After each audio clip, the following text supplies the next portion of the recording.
Well, no intro music, no news. That's fine. We'll just go live.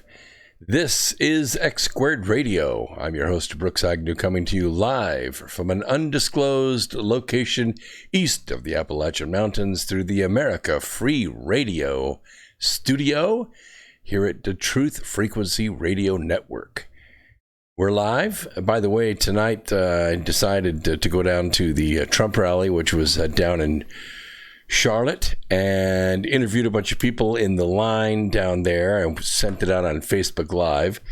So didn't go out on my regular YouTube channel, but still had a couple hundred people viewing, and that was fine. Yeah, I don't understand why they're hearing music. I'm not really sure, but I'm live, so let's just make sure that the studio catches up with us here at the America Free Radio studio. So let's go ahead and do the Religion of Peace report. We do this every week. And the Religion of Peace, in the last 7 days, conducted 21 attacks. These 21 attacks, they killed 42 people.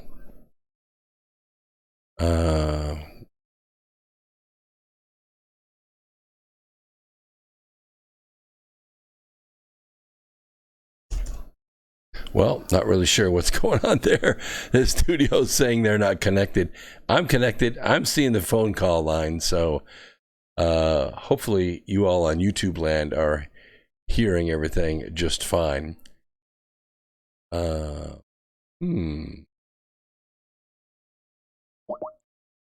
up. We'll hang up on everything. We'll try again.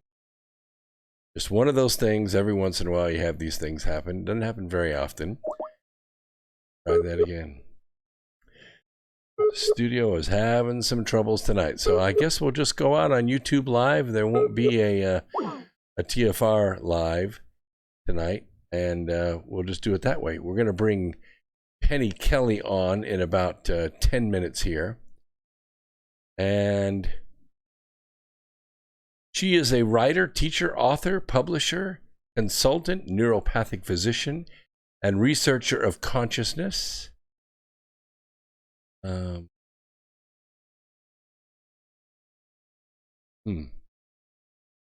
let's see. I hate this to do this to you, but it's just one of those things. We have issues come up from time to time. We have live radio, and that's just the way it is. Sometimes the studio cooperates, and sometimes it doesn't. The studio is offline, so we're just out on YouTube only tonight.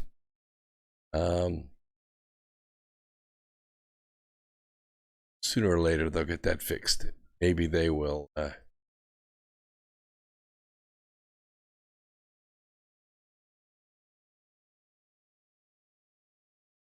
maybe they'll get it fixed later. Anyway, earlier in her career, she was an engineer for Chrysler Corporation, but left there in 1979 after a full spontaneous awakening of kundalini to study the brain, consciousness, intelligence, intuition, and cognition. This was followed by 18 years of work as an educational consultant, specializing in accelerated and brain-compatible teaching and learning, working with both schools and corporations. After purchasing acreage in 1987, she raised grapes for Welsh Foods for a dozen years, while also building Lily Hill Farm. Now is a large bed and breakfast studio. See if we can get YouTube listeners to join us. There we go. Now the studio is responding. Let me dial up the phone line. And now we have our phone boards live. Don't forget to call in. It's 213-233-3998, 213-233-3998. If you want to just listen and you just want to listen on the phone, it is 641-793. We're sorry. The participant capacity. See, there we go. That's the problem. I love this. It's so funny.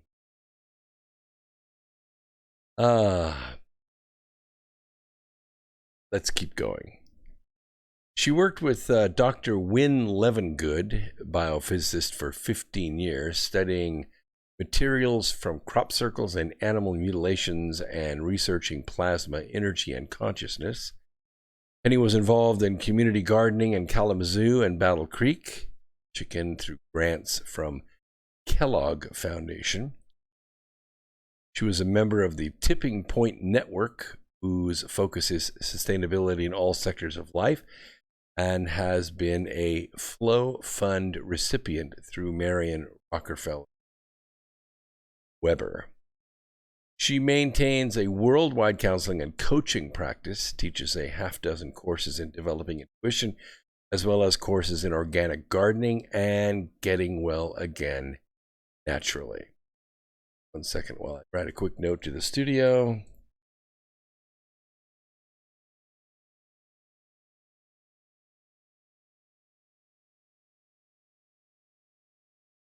And we'll see. We could always do this when we're offline, can't we? No, we have.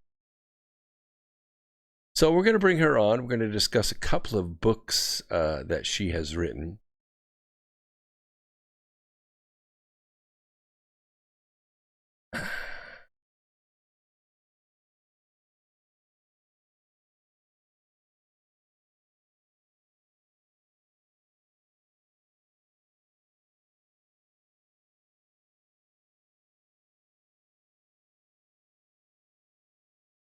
All right.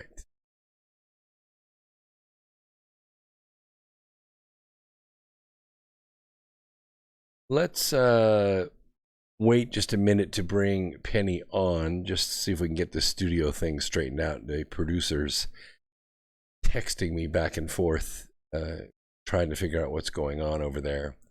Oh, if you don't know what happens, sometimes the studio, we have to call into the studio, which goes out to audio to thousands of listeners all around the world. They tune in via their phones or their laptops or tablets, and they listen by audio. But sometimes the lines get full at the studio and the hosts cannot call in. So that is happening right now. All the incoming lines are blocked and no one can get in. Not really sure why that happens. Just, sometimes it occurs. So the phone lines will be down until the studio can back up. In the meantime, we will wait just a minute. If they're going to stay down, then we'll just keep going on YouTube, because there are many of you out there right now listening and have 41 people on live at one time, and all of our good people in there, Blue Otters there, Half Q's there. Danny, good to see you there. Terry, Kathleen, see, Steve F, that's a new name. Yeah, Penny Kelly rocks. We're going to find out. I think she's like along the same lines that I am. I read both her books. The volume that she sent me and volume 4, which is Consciousness and Energy series that she has. And I'm really excited about it. She's a good writer. She does a lot of good research, and she does her bibliography well in her book. And I enjoy all of that. Half Q, good to see you there. Chicago, wow, haven't seen you there in a while. This is great. Wow, this is going to be an awesome, awesome program tonight. And Blue Otters there. Good. Really quick in the news, Tennessee, for those of you that live in Tennessee, on gun rights, one of the most important efforts out there is a constitutional carry. It's a little bit different than the concealed carry law. This is a constitutional amendment.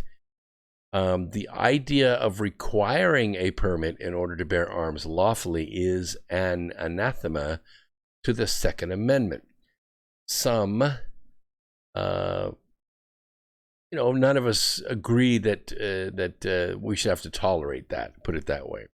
In a way, constitutional carry is the current holy grail of gun rights. Unfortunately, in the last couple of years, far few states have been interested in pursuing it.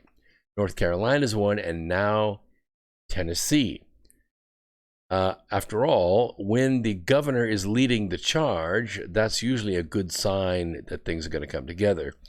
Republican Governor Bill Lee, Thursday of this last week, went public with his plans to bring a constitutional carry law to the volunteer state. Proposal would recognize the right of those 21 or older in Tennessee to carry a handgun without a permit, except for currently restricted areas, which would be like military bases or courthouses on election day, those kinds of things. The move has the backing of Lieutenant Governor Randy McNally, State Senate Minority Leader Jack Johnson, and State House Majority Leader William Lamberth, support which would appear to guarantee clear sailing for an amendment proposal. The Second Amendment is clear and concise and secures the freedoms of law-abiding citizens to keep and bear arms, and that is absolutely clear. In fact, the Constitution says shall not be infringed. It doesn't say shall very often. While the text of the proposal was not made available on Thursday, Lee said the move would put Tennessee in the same club as 16 other states who generally recognize the right to carry a concealed handgun without first having to get a permit. When a governor makes a push like this, it's usually a sign that the bill will get some traction. Even though they're not part of the legislative branch, governors have a great deal of power and can affect legislation a great deal. That means there's a good chance constitutional carry will become a thing in Tennessee. The big winner will actually be the more economically disadvantaged citizens of the state. They don't have to fork out the money for a gun and then follow it up by forking out more money for the class and more money for the permit, all so they can carry a gun for self-defense as the founding fathers intended. In other words, only the financially able are able to defend themselves. And that's not the way it was ever meant to be. Democrats often claim to be for the little guy, but they keep trying to jack up the cost for self-defense. By making constitutional carry the law, anyone who can legally carry a firearm, laws like this tend to only remove the permit requirement while all other requirements remain the same. It won't affect lawbreakers at all. It will only affect law-abiding citizens, and that's a big win. Unfortunately, there are some who think that big nanny corporation is the way to go, and that corporation being the government, and they should rule everything, and they should keep you disarmed and basically take the role of being the first line of defense for you, which we know is not the case.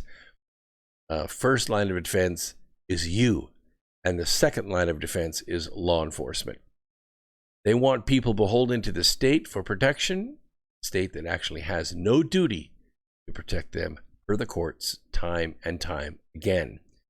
So yeah, it's a good thing, and I hope it passes swiftly. All right, let's we'll give one more try to the studio, and then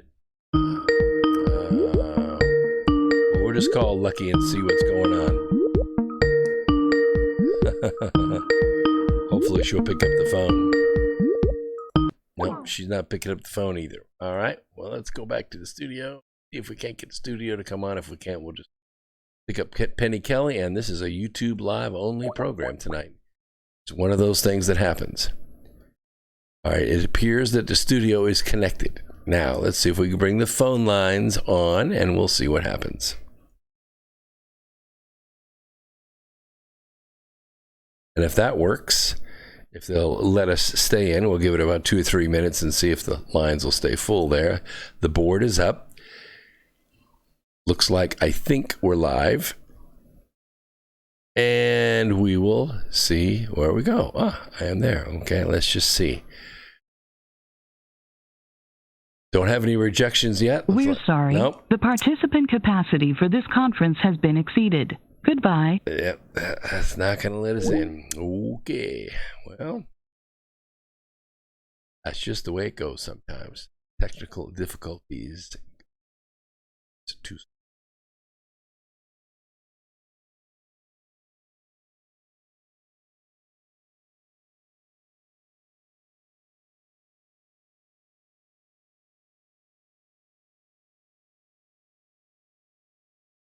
All right, let's go ahead and bring Penny on. See if we can't have a good program anyway. Giving her. There we go.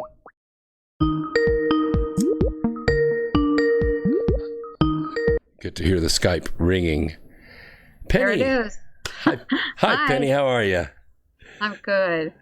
Hang on one second. Well, okay. We've been struggling with the TFR studios tonight. Sorry for the delay, but we're on YouTube Live. Okay. Yeah, that's okay. I was busy. I've just launched a Patreon account. I've been working on it for a couple months, and so I was fiddling with that and didn't even notice what time it was. So well, it all worked out well, didn't it? Yeah. I know stuff goes wrong on this, on equipment and on the internet, so that's okay. Okay, I'm ready. All right. Well, I gave your introduction, so now everyone knows you really well.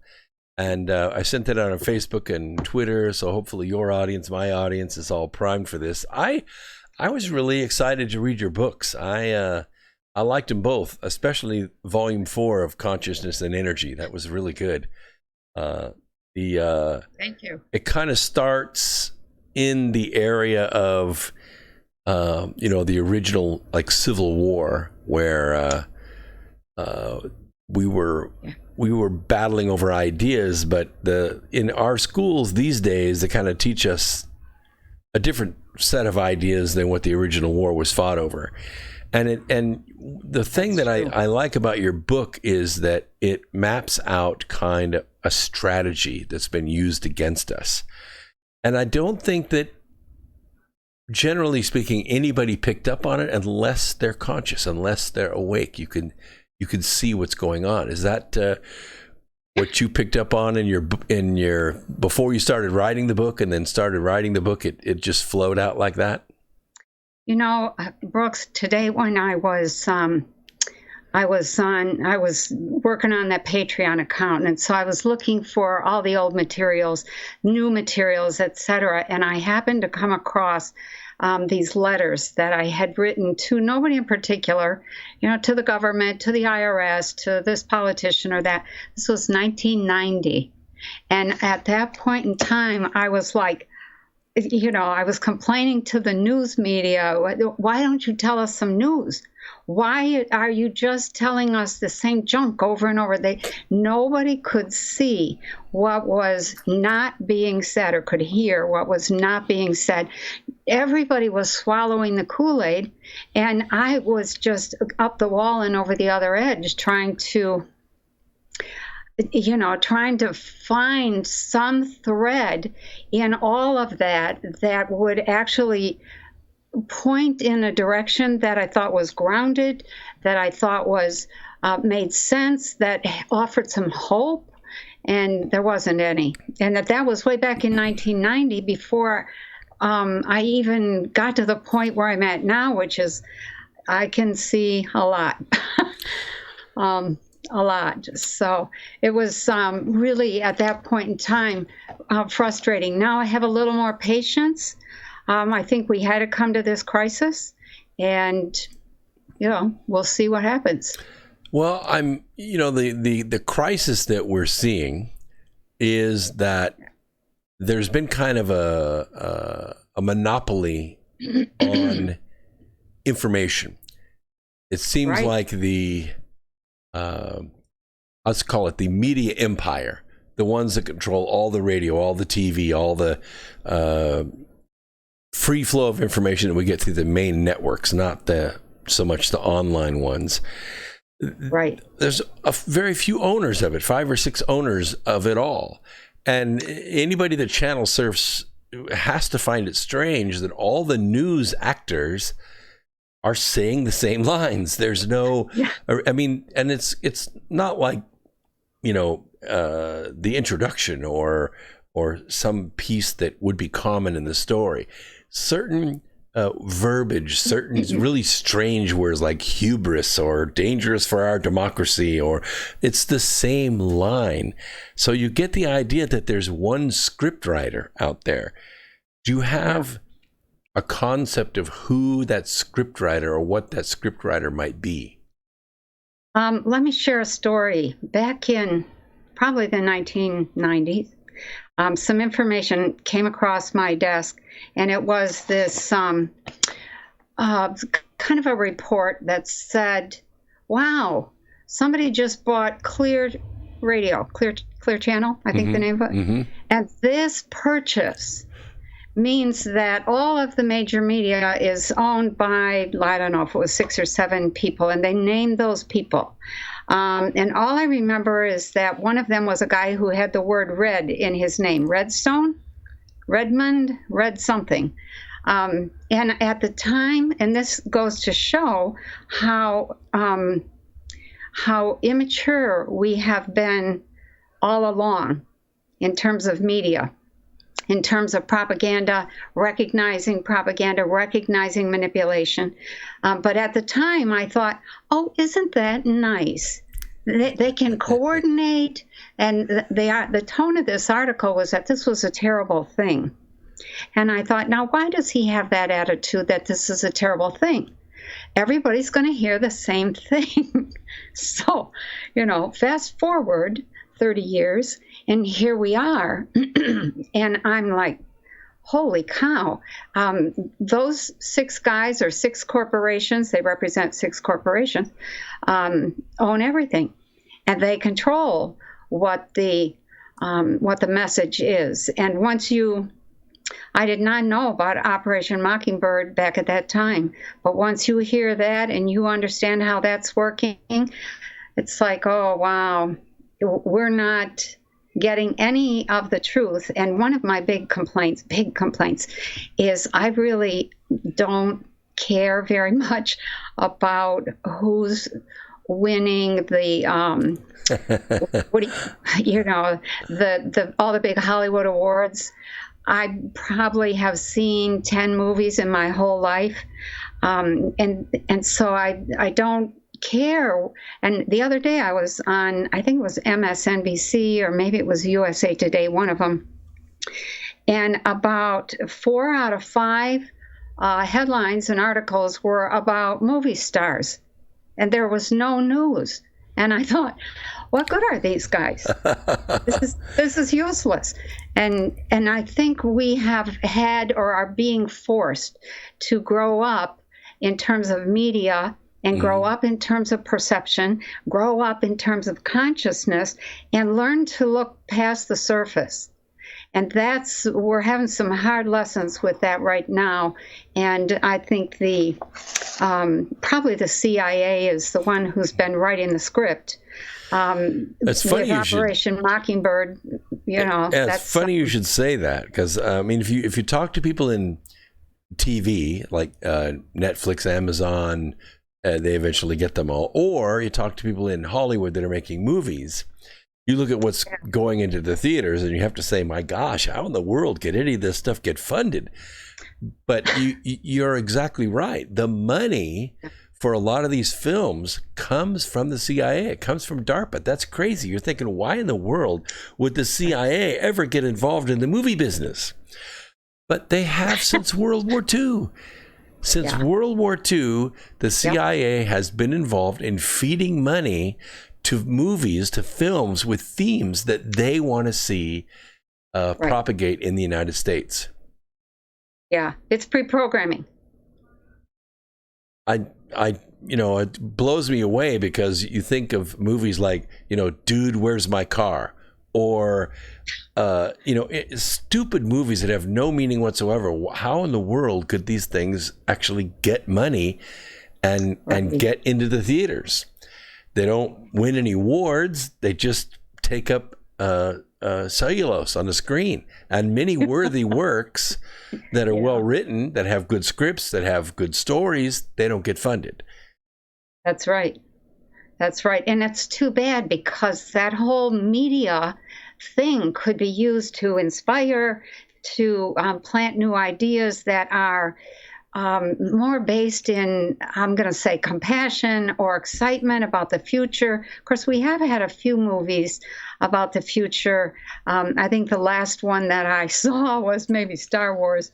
But there were a few last year, the year before, that I thought, oh, that looks good. I wanted to see, and it was about some guy who went out into space, and I don't know if he got lost, but whatever. That whole media has been as corrupted as television. Television had this huge potential back in the 50s. And somehow it just got used to make money for big corporations and then for big propaganda machines. So here we are. It did. I mean, it's the same tactic that's been used since 600 BC. It's bread and circuses. We keep Amen. Keep people involved with the Kardashians or with Naked and Afraid, or some home building channel, and they will stay out of your way. They will forget to go vote. They won't participate in the responsibility of keeping track of government and what it's doing. And it hasn't always been that way. In your book, you go all the way back to the Civil War. You talk about little known concepts, that the reason why, for instance, Andrew Jackson had his original conflict, he didn't try to be president just to be president. He had a slogan, and it was Jackson and no bank. Why would he pick a slogan like that? Because he was trying to fight off the efforts of the Rothschilds to take over the banking system in the United States, and they just kept coming back.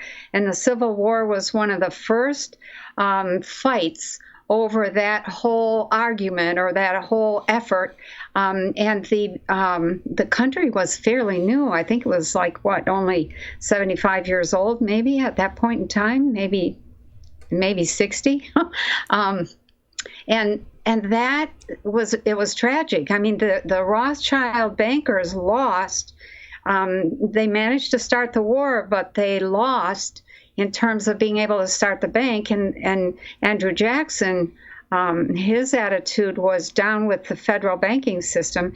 And I find it very interesting that Trump has a big portrait of Andrew Jackson in his office, and is really trying to do the same thing. And he's still with us. A lot of people really don't understand what he's doing, and they believe all the hype that's being put out. But if you look beyond the hype and you really see the kinds of corruption that he's dealing with, what I see is that he's kind of like the clown at the circus that is distracting the bull. The guy is riding the bull, he falls off, and the clowns have to come up and distract that bull so that the rider can, get away safely. Well, Trump is kind of like the distraction and also a huge driving force. He's actually, I shouldn't say that. He's much more than a distraction, but he is the force behind I call it the let's make a deal attitude or approach to let's make a deal that's good for the U.S. I could see for the last 30 years that deals were being made in which we were just being sold down the river. And it was hard to watch. There was no way to stop it. When you get a whole cadre of people that are in power, and they are running their game, there's no way to stop it. And you know what I think the tragedy is at this point is that there are some things about the New World Order that could have been presented in a much different way, much more beautiful. You know, they sort of fell down on the job. And I think if they had tried to sell that to us, like everybody else has to sell their ideas, why did they try to sneak behind everybody's back and pull this off, gutting the U.S. Constitution, gutting everything, and gutting quite a few states, especially out west? Those states hardly have any property that they own, and a state must have physical property. If they don't, then they're not a state. Well, I might have an answer for that. I think that the global syndicate, I call them, the global syndicate ruled the world for 5,000 years, let's say, in modern times. And they didn't need much to rule it, just, a better navy than anybody else and go out and crush anybody that stood in their way. Right. But, when the United States was formed, it really didn't pose much of a threat to them. We had a small army. In fact, after the war was over, Jefferson sold all the ships to pay off the U.S. debt. So we really didn't have a navy to consider. And when the DNC came to power in 1848, it took them, 6 years to start passing the tariffs of abomination, which drove the South. It split the South off from the North. And it was the national bank, that is to say, what we call a national bank charter. At that time, we didn't have a central bank. We had regional banks, but we didn't have a central bank like Hamilton wanted. Yes. So they split the southern states off, 13 states off, and began to establish their bank. And this went around what the federal government was trying to maintain. So when Lincoln became president, right in the middle of all that mess, he had no choice. There was no way he was going to get those southern states to come back into the United States when the central bank was backing the South, infused into the South. And they meant to take over the rest of the world just like they had it for 5,000 years. And so they had to go to war. And it's a shame that 1 million Americans died during that war, but all that was fought over a bank. Yep. That's right. The power struggle that went on was long-term, and it was relentless, and they eventually won out in 1912 or 1913, and we had a Federal Reserve System set in place. And to this day, I don't think very many people understand that that's not a federal government institution. It's a private corporation. And then it was just a couple of years later, the next war started. And except for a short break, lasted for 30 years. Yeah, that just blows my mind that we have been so easily manipulated into wars. And then, the cabal, or what did you call it? The global syndicate? Yeah, the global syndicate. And that's a good word, manipulated, too. Sides. It's a good word, manipulated, because both wars, in neither war, really, were we attacked. We were manipulated into both wars, except for when the Japanese attacked Pearl Harbor. Yeah.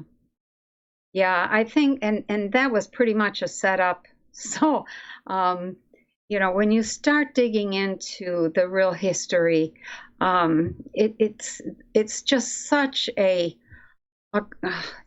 garbage. Most of it is garbage. Well, one of the things I like about your book, of course, you begin painting this wonderful history, pulling in all these facts, which a lot of us are aware of, but not all in one place. And your book, Volume 4 of Consciousness and Energy, is really, really well done.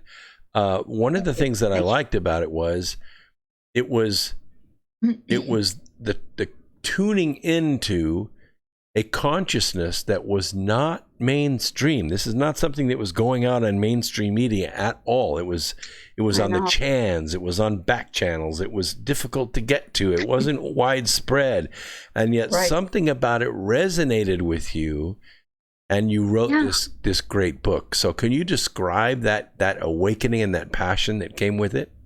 Well, I had been, first of all, I guess I would say for a long time I was not the least bit interested in politics or anything to do with government, and really ignorant, really naive, really self-centered in many ways. And then in 1979, I had a full-blown kundalini experience. A whole bunch of them lasted for 3 years. And that woke me up, and you have access to other kinds of information.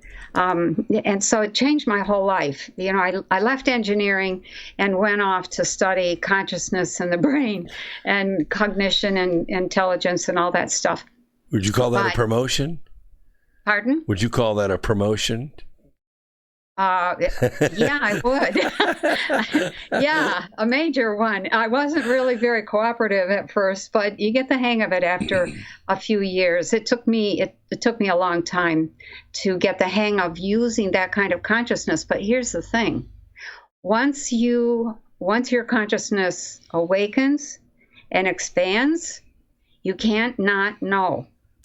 Anything that you're curious about, even if it's just a passing thing, you're going to get answers and information that just keep flowing in. And that's what an awakened consciousness is about. So somewhere in there, I got interested in, the whole, I think it was Jimmy Carter was president at the time that I had that whole kundalini thing. And then I started reflecting backwards, and then I started watching what was going on.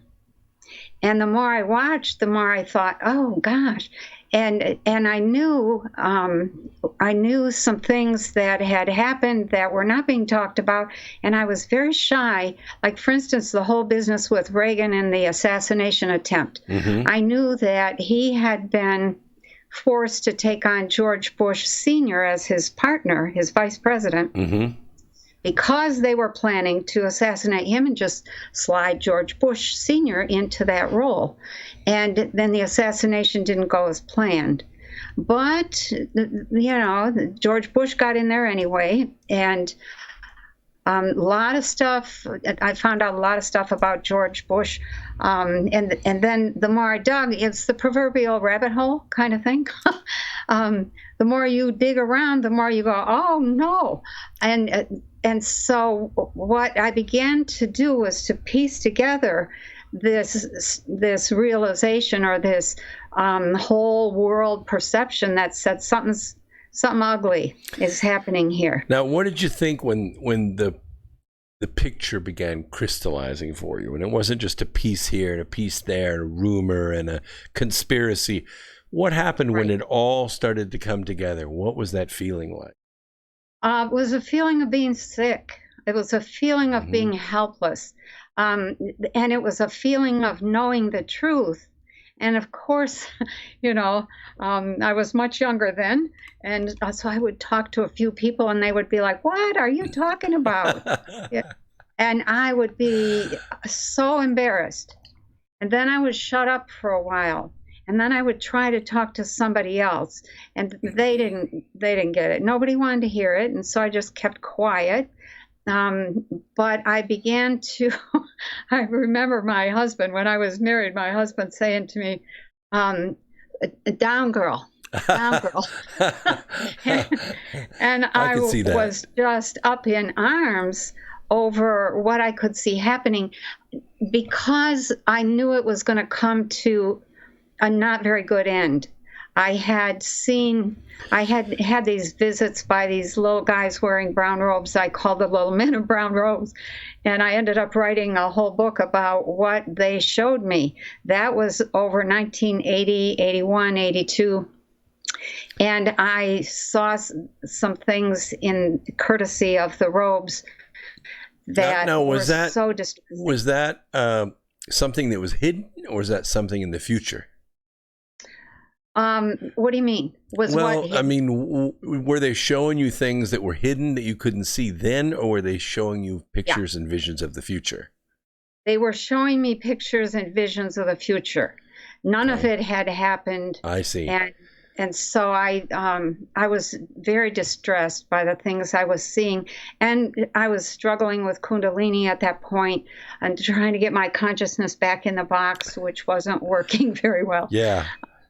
So, another question. So they're showing you things of the future, and you kind of think like, is this coming no matter what? Or is this coming if I don't do something? I probably, if I had been a little bit smarter and a little bit more together, I would have asked those questions.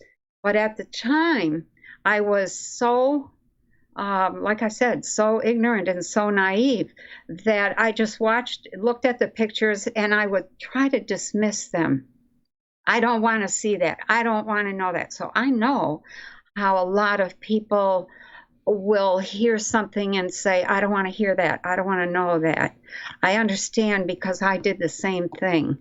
But after they finally stopped coming around, after 2 or 3 years, and I started watching thinking, okay, we'll see. We'll see. I think I think this was just a bunch of garbage. Even though I had some very powerful lessons that had to do with frequency and plasma, courtesy of the robes, which I did not put in the book because I didn't think anybody would be interested. But that whole process of just watching led to me seeing, finally, the first person I saw was Mikhail Gorbachev, and the wine stain on his head. Mm-hmm. And I had seen him courtesy of the robes, and they had said to me, this guy is the one who's going to start the process. If he plays his role the way it's planned to go, he's going to pull the plug, and all of, the Russia's going to come apart, the wall is going to come down between the two Germanys. And I thought that was just impossible. And sure enough, it did. He did pull the plug, and it did come down. And I thought, uh-oh, if that's true, what if the rest of it is true? And then I started to worry. And every so often, I remember what their basic theme. They said, here's where you're going. There's huge forces in motion. Stay out of the teardown. We want you on the build-up side. And they said, it's really important for you to understand that you are creating your future. You're creating this. Well, see, that's where I think where the most important lesson is for a lot of people. We think that the future that we're being shown, the future that the only future we're being given a choice to read about, is the one that is going to come, no matter what. Whether it's in the Bible or some other scripture or some prognosticator at the Brookings Institute. And that just simply isn't the case. We are real-time creators. We're the only ones in the known universe that can do that. Just because we can see the future automatically means that we can choose the future. We can change the future. Yeah. It's difficult to do as an individual. I mean, you have to be like a Jesus or a Buddha or some, Trump or something to really make big changes. But in groups of 10 or 100 or 1,000 or 1,000,000, we can do great changes. And this is how we do it. We get together and we talk just like this before 100,000 people live, and we change their minds. We open their eyes. Yeah, I think that's really, really important. They emphasize that over and over again. And, every so often another little piece happens, and I think, that's one of the things I saw. And I was thinking earlier today, I wanted to share this. One of the things they said, and I did put this in the book, they said there'll come a time when you will not be able to get into a restaurant, a theater, a grocery store. You won't be able to get into any public place unless you can prove that you're healthy. And I saw people wearing masks, and my attitude at that point was, that's crap. We wouldn't put up with that. And they said, they talked a lot about the rise of business to power and that it would become corrupt. Mm-hmm. And one of the things that I did not put in the book, but I see it happening, they said to me, they're going to stay in power until all the people stay home and nobody goes to work. And I took that at the time as we're going to have to organize this massive sit-in. So sit-ins were, something that I experienced or that I was familiar with in the 60s. So when I was looking at what's happening in China the other day, was like, oh my gosh, they are all in their houses. Nobody's gone to work. The economy has shut down. And that is a point of perceptual power for us as a global population. If we all stayed home for a day or two or 5 or whatever, that breaks the back of the central banks and the cabal, et cetera. Well, you raise several good points. One is that the entire banking empire works on 2 words: cash flow. Yep. Cash flow. Once the cash stops flowing, there's a giant $1 trillion flywheel that makes a turn, comes back around, and smacks you in the back of the head. Debits and credits, you know this if you manage your checking account, have to stay ahead of one another. The instant you stop putting money in the bank, the debits just keep on coming. Yep. And they'll end up consuming you. Well, the banks are running that close. They're running within minutes, hours at the most on this cash flow thing. The second thing, and I find is a very remarkable coincidence and observation. You said all the people in China, especially in Wuhan, which is a heavy industrial area, stayed home. Yeah. NASA reported yesterday that their infrared photography of China compared to last year, all the pollution's gone. The entire nation is clean. The air is clean. The planet is not suffering right now. It's actually like China doesn't exist as far as putting pollution into the world. The United States isn't like that. We control our emissions from coast to coast, border to border, but not China. Last time I was in Wuhan, I audited a truck manufacturing plant. And I went there, I was on the assembly line, and the painted trucks were being assembled. And I asked to see the paint house. The paint house is where all the vehicles are painted before they go to the assembly line. So I went there, and the one thing that I noticed is they're all being painted on concrete floors. And the fumes, of course, are being evacuated and taken out of the building. And I said, so where's the sludge pit? And they said, the what? I said, the sludge pit, the overspray goes into a sludge pit, and then it's collected and incinerated, to keep your pollution down. They weren't doing that.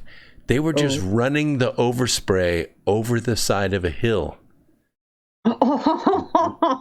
This was a major plant that made millions of trucks a year. They were the biggest truck builder on the earth.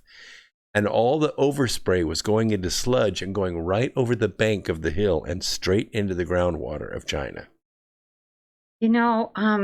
That really, one of the things I've had a few arguments with a few people about this term climate change. People talk about climate change, and having been a farmer, grew up that way, and live on a farm now. What is so clear and so obvious is that we don't have climate change. Climate changes all the time naturally. And there's cycles in the sun and cycles in the moon and, the rain cycle and the dry cycle, all kinds of cycles. What we have is corporate change.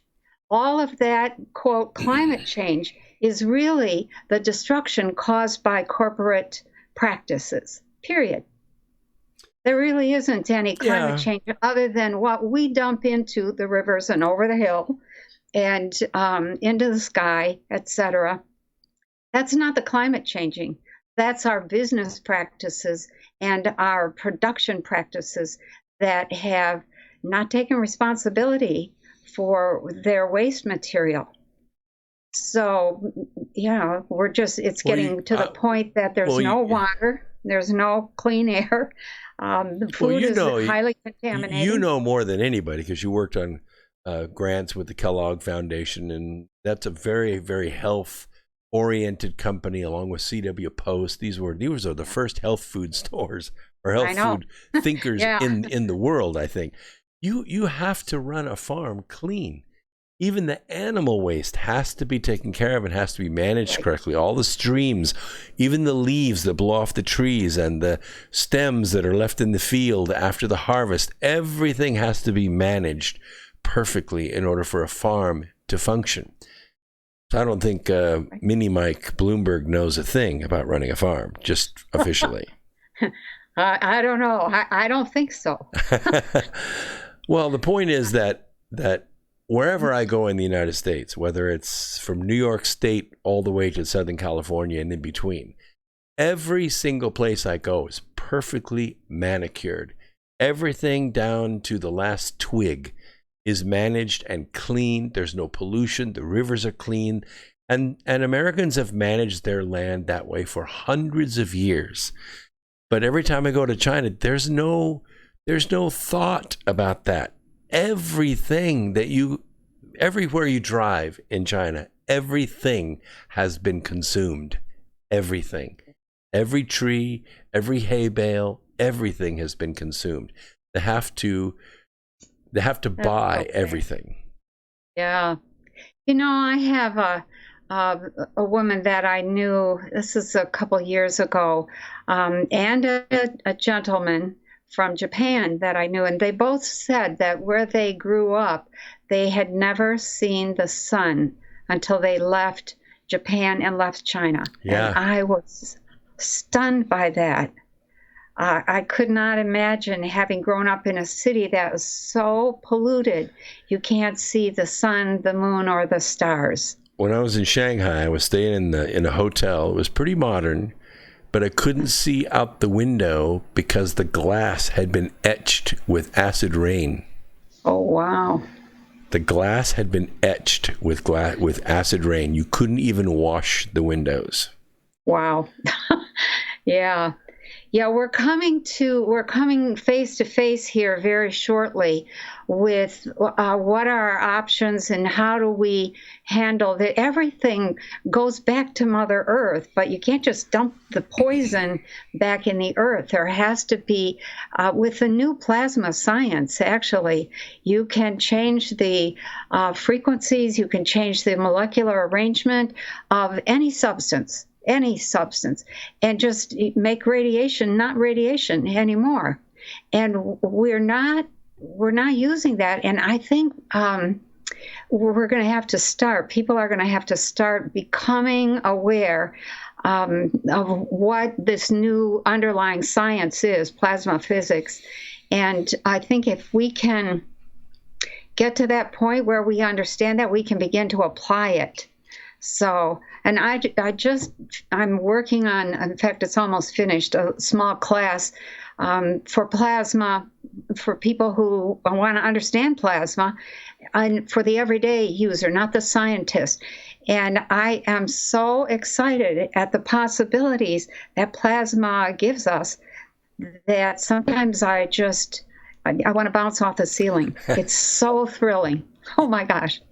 Plasma physics. Not to lose the audience too much. Yeah. Plasma is basically a gas that can conduct electricity. A good example would be a fluorescent light bulb. You have a drop of mercury inside this bulb, and when you start up the bulb, what you do is you put a high voltage to it, which drives the mercury into gaseous phase, and then it can conduct electricity. When it does, it fluoresces. When it fluoresces, it puts off ultraviolet radiation in a very short wavelength, like in 220 nanometers. It strikes dope, which is a powder coating on the inside of the glass. And when that dope is struck, it sputters off an electron and it makes a new photon, which is in the visible range. That's the light that lights up your room. But inside that glass tube is plasma. So that's basically plasma physics. It can be used to change the oxidation state of virtually any element. Right. And I think that that's where the magic is, because once, I don't want to get too far into the chemistry and the electromagnetics of it all, but once you understand what can be done with plasma, it changes the paradigm that we are in. And I think that that's really where we're headed, where we need to head, because it makes it possible for us to stop digging up the earth and stop, making a mess out of the sky and cutting down the trees and et cetera, et cetera. One of the things I saw with the robes was these chambers. I didn't know what they were called. I called them manifestation chambers, because they would put some kind of program in this computer-like thing, and then these fields would sort of shape themselves and take shape in this chamber, and then it would become this whitish stuff, and then it would become a physical thing. And sort of like a replicator on Star Trek. Oh, okay. I didn't watch enough Star Trek, but okay. We'll take a computer program and some raw materials and basically replicate. That's right. By binary, by digital.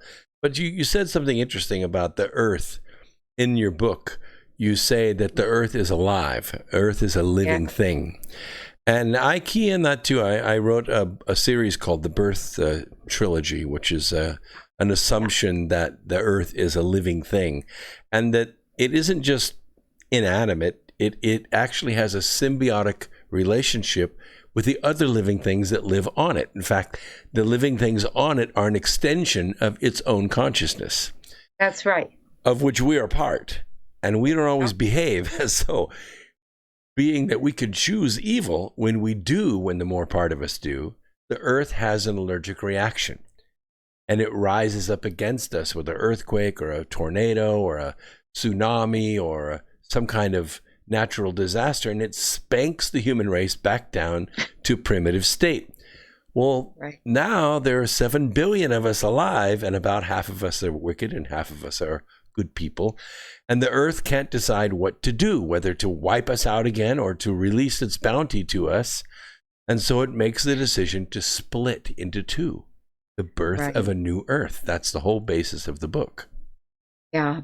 It's a beautiful trilogy. I recommend it to all my students because it gives them a sense of the kind of choice that we are facing. We have to begin choosing how we're going to live. And it's not going to be something that you can sort of walk the fence. Well, you can't. I mean, as an individual, you can, but you have to understand we're not just individuals with 7 billion different points of view. There are maybe 5 states that we can be in, and the 7 billion of us are in one of those 5 states. And, and that's what makes the Earth resonate with the life on it. I think that's really accurate. We are the Earth's resonant creatures. We are her babies, and we don't seem to think that our mother is important anymore, and she is. And one of the things the robe said was, you need to reconnect with Mother Earth, Mother Nature, or you will not survive. And at the time, I thought, well, that's really a strong statement. I don't know if I believe that.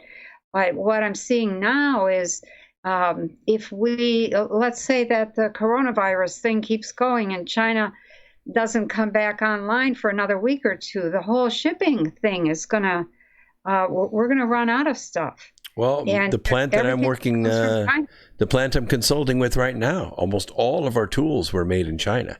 And the last 2 weeks, 3 weeks, we've had to move them. We just moved a set of tools to Morocco.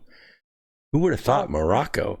But with the conditions the way they are and what Trump has made possible, with the tariffs allowing us to move to other countries like Vietnam and Malaysia and Morocco, we could move some of these tool making jobs to Morocco, and we're going to be on schedule again.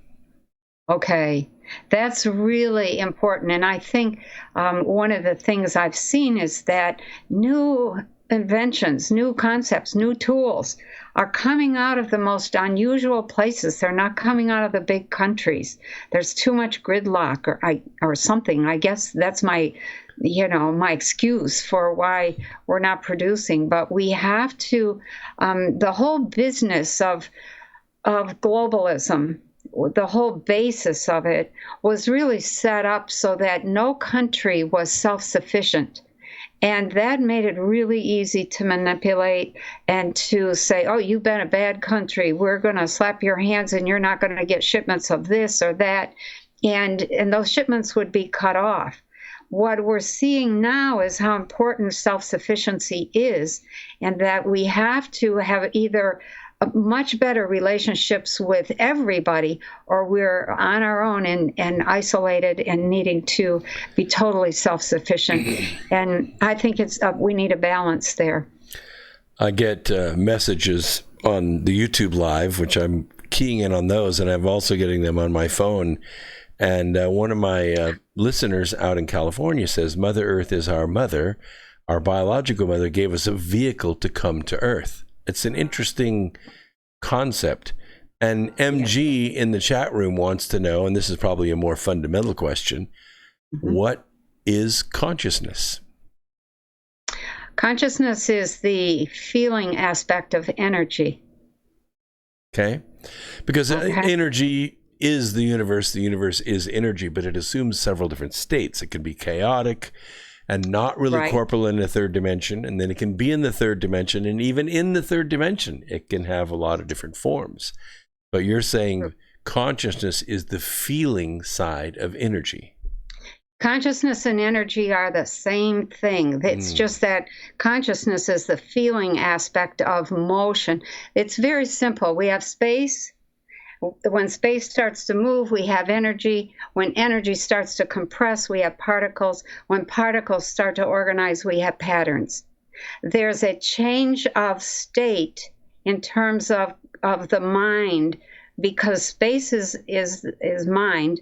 And when it starts to move, that mind becomes consciousness. And then when you have a particle, that consciousness begins to communicate with other particles, and there's an intelligence there. And then when you get a pattern, what you have is a built-in intent, an intent to survive, an intent to, this is my function, this is what I do, that kind of thing. So I did write about that. I don't know if it's in book 4, volume 4, but I think I wrote about it in volume 2, and I've refined that since then. But we're in a very simple, clear world. Everything is basically conscious, and as long as you have motion, you have consciousness. Or energy is the motion of consciousness.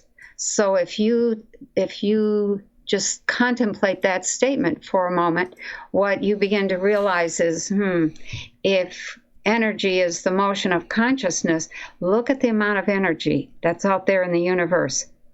That whole universe is conscious. Look at what you could do with your consciousness if you learn to expand it a little and move some of that energy around. And that's what I think we're up against. If we want to evolve as a people, as a civilization, and not go back to primitive. I don't want to go back to primitive. No, I don't either. You say in your book, I recognize that he was right. He was coming at all of the science from a new and unbiased direction, and he had not been indoctrinated by the educational system's standard versions of astronomy, physics, geology, archaeology, and paleontology. Other scientists had come up with pieces, but Vogt put them all together. At the time he came up with his theory, he was not an academic who needed to publish in order to get tenure. Right. Tell us a little bit about Vogt's breakthrough and how he put these things so clearly. Okay, so Douglas Vogt was I think he actually started out as an accountant, and he got interested. He had this little publishing business on the side, and he would publish scientific papers. And so he would have to read the papers and edit them and lay them out and et cetera. And he got interested in astronomy. So somewhere along the line, he decided he was going to make a database, which is very much like an accountant, of all the stars and how far they were from the Earth and where they were in relation to Earth. And so he starts this database.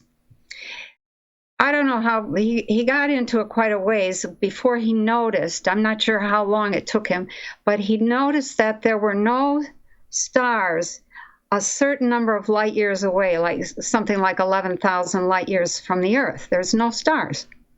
And then he noticed that when he got a little further, there was no stars like, I forget what the exact numbers were, 24 and 36,000 miles and 48,000 miles and so on and so forth. And he's like, what is this? Why are there no stars in those regions? And did some more research and discovered that there were stars in those regions, but you couldn't see them because there was this massive ring or circle of dust that was obscuring the stars in that region. So then the question became, where'd all that dust come from? How is it that we have these regular waves of dust? And that started him on his journey, putting two and two together.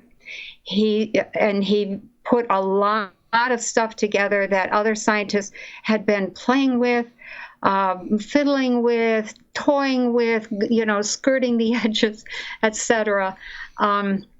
And realized that almost all stars go through what's called a micronova process, by which they resynchronize and clean themselves.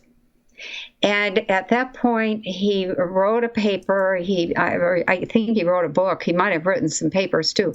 But the CIA called him and said, how'd you figure this out? Turned out they had prevented the publishing of any papers that had any mention of the possibility of a micronova. And they invited him to come to their office, and he said, no, thank you. No, thank you. But he wrote his own book. He didn't put it out there for a long time. I don't know why. I think he was still studying, still putting things together, but he wasn't hampered by the massive amounts of indoctrination that we get in the educational system. He was putting two and two together based on, the information that scientists were coming up with, and they were not thinking out of the box, and he was. And when he wrote, I forget, the book is called, I think it's God's Day of Judgment. Mm-hmm. It's a book in which he details this micronova process and what happens, and it was pretty amazing. It turns out, or maybe it's called the Lord's Day of Judgment or something like that.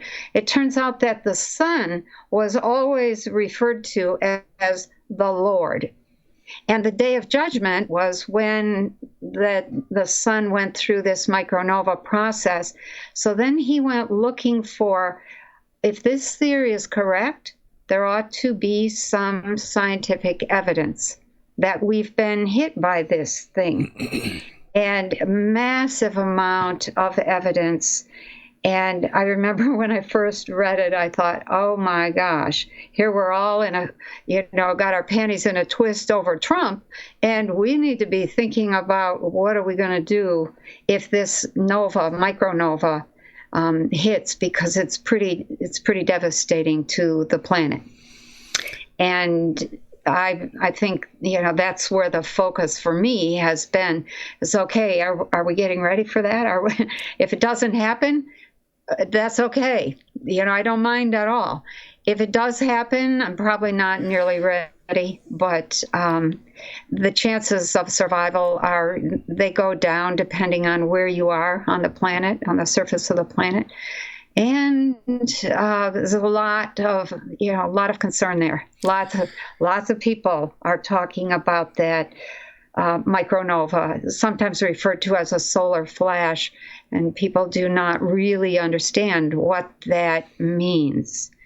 I think a lot of people are just thinking, oh, we're going to have a bright, sunny day where the sun does poof, and that's not it at all. Well, it's sort of like in our books, The Arc of Millions of Years, we wrote a quad about this. Oh. The ancients talked about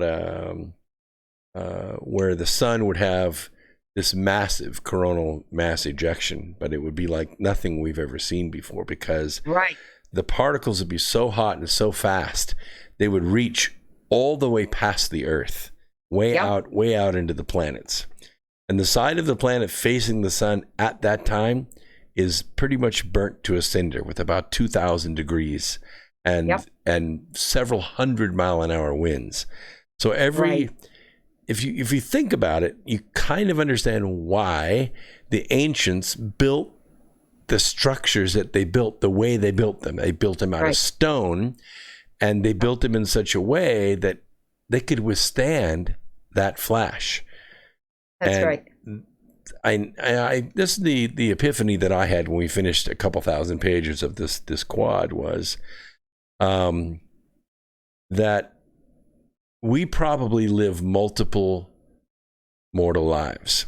Maybe not one right after the other. Maybe we take a break for a couple hundred years and then come back. But when I visited these places, I would sit on them for a couple of hours and just think, first of all, this is a pretty fascinating place, whether I'm at Chichen Itza or Teotihuacan or Egypt, or I look at these edifices and I go, these are pretty fantastic for the day that they were built with the technology that they allegedly had at that time. It had to be virtually 50-60% of their gross national product just to build this thing. And it didn't do anything. It didn't make food. It didn't make energy. It didn't defend them against enemies.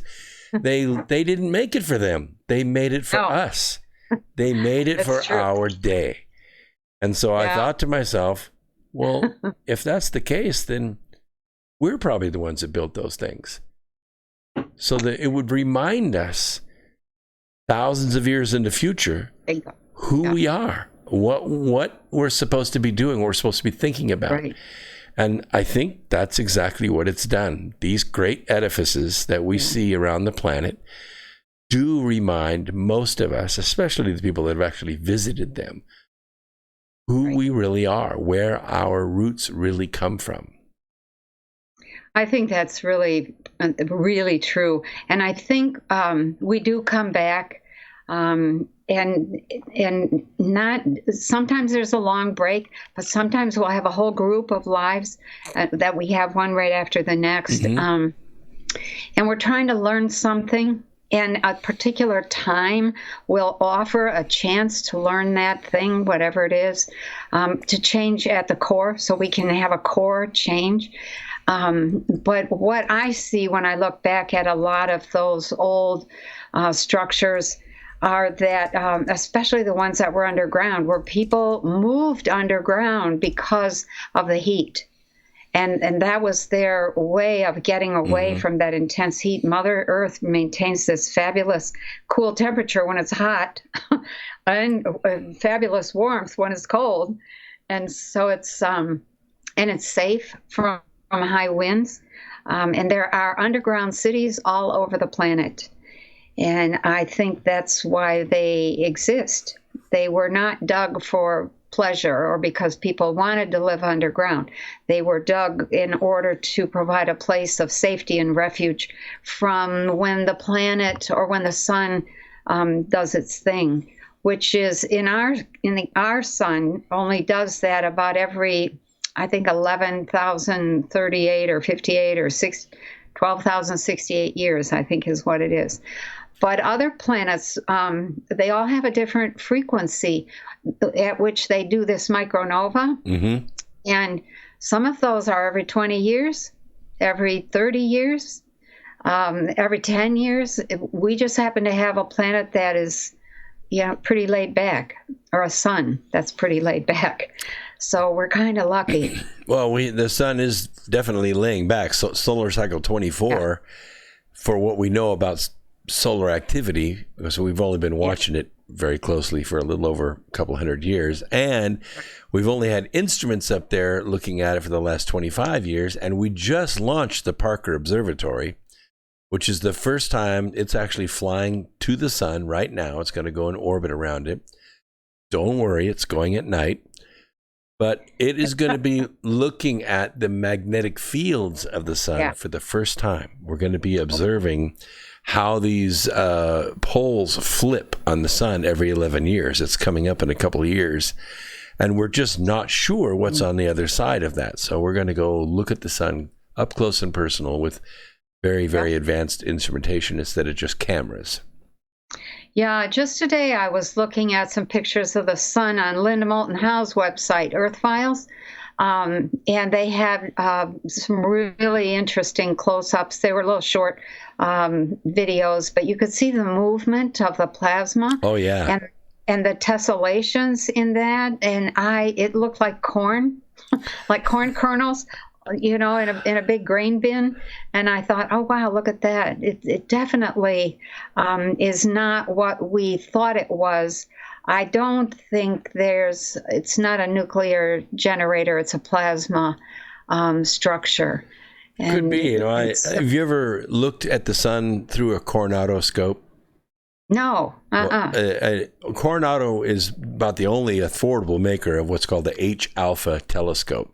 And you can look directly at the sun in the daytime with this scope. Now, the sun fills the entire eyepiece. So when you get it zoomed in on the sun, it is like nothing you have ever seen. It's not like looking through a camera. You're actually looking at the energy of the corona of the sun. It'll just take your breath away. You can sit there for 40 minutes and just look at it. It's tremendous. Yeah, that's kind of the effect that this little video had on me today. I watched it about 10 times. Look at that.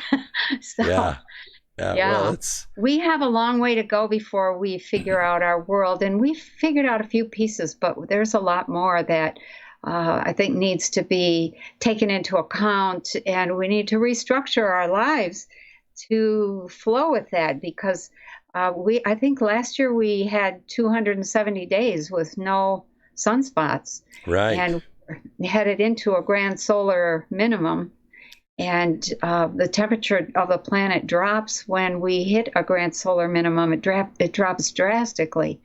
Yes, it does. I am living in I'm right above the Michigan-Indiana border, and I'm like, uh-oh, that's the line where they say the snow never melts, north of that line during a solar minimum, and I'm not liking that at all. Well, the Maunder minimum is what they're patterning it after, but even this solar cycle's quieter than that one, and there's a couple things that happen. First, the sun doesn't have these little miniature ejections, which means high energy particles are not flowing to the earth and joining our atmosphere. And what happens is our atmosphere slowly begins to blow away in the solar wind. So the atmosphere gets thinner. What normally would be 90 or 95 miles of atmosphere drops to 75 or 70 miles. This means that satellites last a lot longer than they used to last because they're no longer dragging against the atmosphere and slowing down and having their lifespan cut short by burning up in the atmosphere. They last. Okay. We've got satellites that are 10 years longer than what they expected them to be in orbit, because even though their orbit's decaying, they're still functioning because they're not rubbing against the atmosphere. Now, the effect of that is that when the sun is bright in the summertime, is all that infrared radiation strikes the earth. It goes right through the atmosphere and hits the earth, and we have very hot summers. But in the wintertime, when the sun is on the other end of the poles, the insulative value of the atmosphere is no longer there, and so we get colder winters. Colder winters, hotter summers. And the effect is we will eventually begin to cool the planet. And when that happens, they say that the farm belt, this is what Penny's talking about, the farm belt can move as much as 300 miles toward the equator. And there may be changes in rainfall patterns that make the farm belt 300 miles south not workable because it doesn't have enough rain. Right. So, yeah, a lot of problems there. Yeah. So really only the land that's close to the equator is going to be able to be farmed and feed the rest of the world. And if you look at the way Earth is laid out, the equator doesn't have a lot of land. That's all. That's all the skinny parts of the continents. Not very many acres in Panama. That's exactly right. So let me change subjects because this is hit me very powerfully in the book. You said the theory of multidimensional reality based on information as the basic building block of our cosmos. I was surprised to see how closely 130 Consciousness and Energy, Volume 4, his theory, matched my own theory of consciousness. He postulated 8 dimensions, whereas I had outlined 4 dimensions: mind space, consciousness energy, intelligence particle, and intent pattern.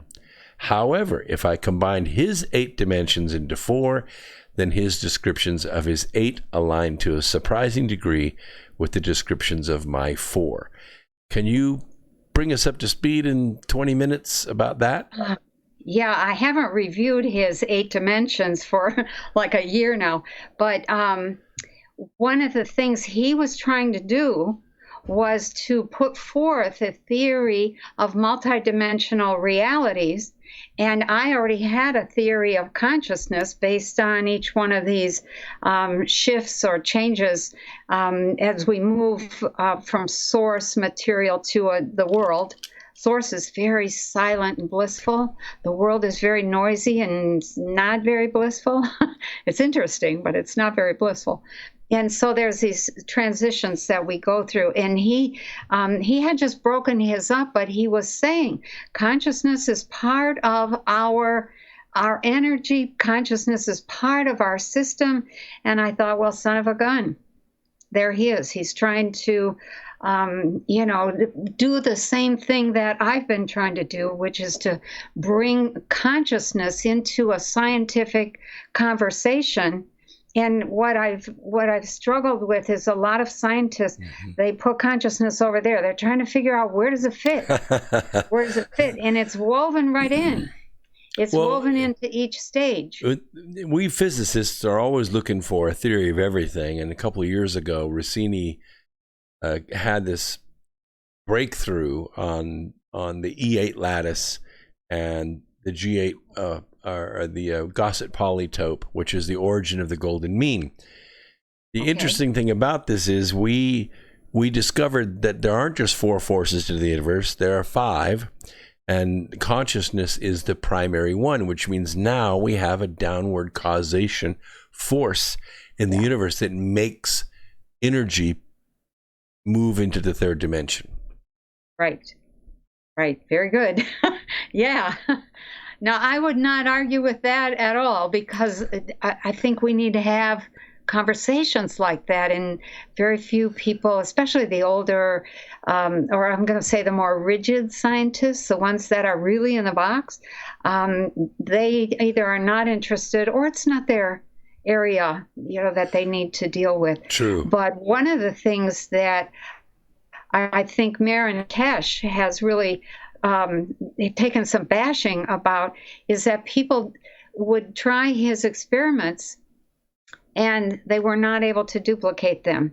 And then they would say, oh, this doesn't work. And they did not realize that their consciousness, their subjective consciousness, is a major factor in whether something works or not. Oh, yeah, you get the observation effect. Absolutely, yeah. Right. And so that, I think we need a language of consciousness. I think we need some standard terms. So I've tried to, when I'm talking, to somebody in a consultation, for instance, we might talk about their consciousness or mind or their mindset or whatever. But when I'm talking scientifically, then I mean something very specific by mind and something very specific by consciousness and intelligence and intent. And it took me a long time to figure out the intent piece.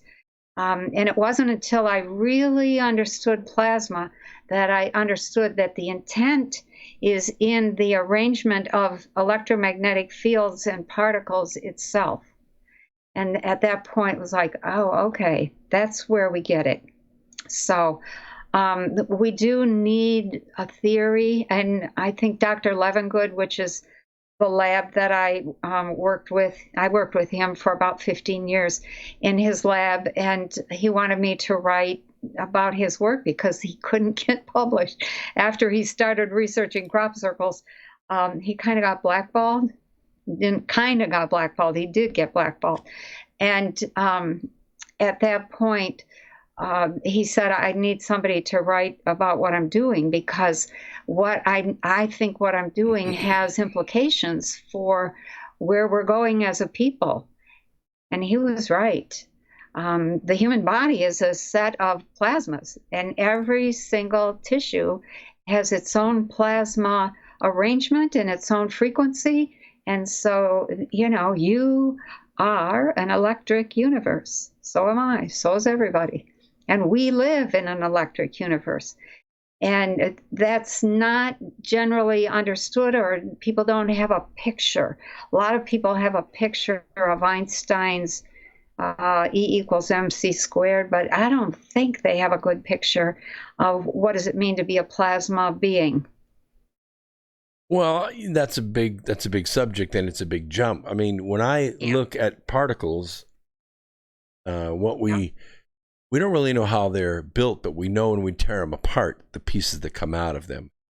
Right. And we've cataloged them a whole bunch of times. I'm going to go visit CERN in June and try to get up close and personal with what's going on there. But there are rules about balance when we talk about, for instance, the distribution of gas particles, say, in a balloon.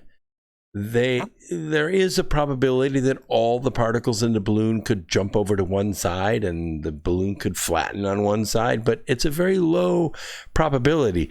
Generally speaking, the particles will equally distribute themselves throughout the balloon, and it will stay as round can be. And I think particles are the same way with the subcomponents that make up those particles. We would call that a stochastic arrangement. Sort of like when you print a color photograph in a magazine, we do that with 4-color process. Yeah, each of those 4 colors are separated into an arrangement of dots. Those dots are arranged in a stochastic pattern so that when they're laid one on top of the other, they don't sit on top but next to each other to create the color. The same thing happens with particles and frequencies. In order for that to exist in this universe, and this entire universe, everything that we can see in it, from every gas particle, star, planet, everything, is either a proton or an electron. There ain't nothing else but those two.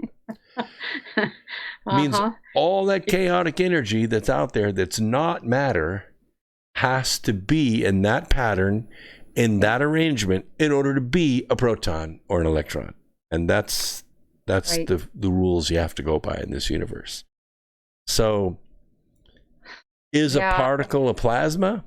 Yes, but it's inside the balloon. Yeah, actually the particle is held in a particular spatial relationship inside the plasma, inside the field. And I always think of plasma the way Marin Kesh teaches it, which is a plasma is a house of fields. And so it's all, and the fields are all crammed and jammed in there, and then they hold particles in a certain relationship because of their charges. So It's really when you start looking at the universe as an electric universe, and you start to really understand electricity and plasma and positive, negative charges. I have to say, it wasn't until I studied plasma that I really understood chemistry. It's like, what makes those particles interact? It's the charges. It's like, oh, duh. So, a little slow, but, to get there it doesn't matter how fast we get it. There should be new perspectives that strike all of us and we go, oh, wow, some new aspect of the world. That should happen on a regular basis. And, yeah, it should. We should all have regular epiphanies like that, because it makes life, I don't know, like falling in love all over again. You just have, exactly. Just have a wash of emotion. Yeah. I know that seems strange, but yes, my PhD is in analytical chemistry, but it is just like that. I promise you. Surface chemistry, scanning electron microscopy, scanning tunneling microscopy. It's all that same kind of wonderful feeling. I'm just telling you. Yeah. You have this moment where you grasp what this information is, and it just bowls you right over. Yeah, that's exactly right. All right, something else from your book. I picked these little snippets out of your book, and I read quickly, but I find stuff that I like, and so I copy and paste it. Frequencies and fields are the basis of what science calls energy. And since frequencies are space and motion, they inherit the awareness of space and turn it into consciousness. Since everything in existence is made from the ocean of space with its waves or frequencies, that means everything in existence is aware and conscious. Very powerful. Yeah, everything in existence is aware and conscious. That means you can communicate with everything, whether it is a person, a tree, a bird, an ocean, or a planet. I thought that was very profound, very well written. Yeah, because of Kundalini and my own curiosity, I really have gone to great lengths to explore and to try to communicate with things. And I've had some astounding experiences, and some that even when I look back, I think, wow. There's not even anything more that I can say. It's just wow.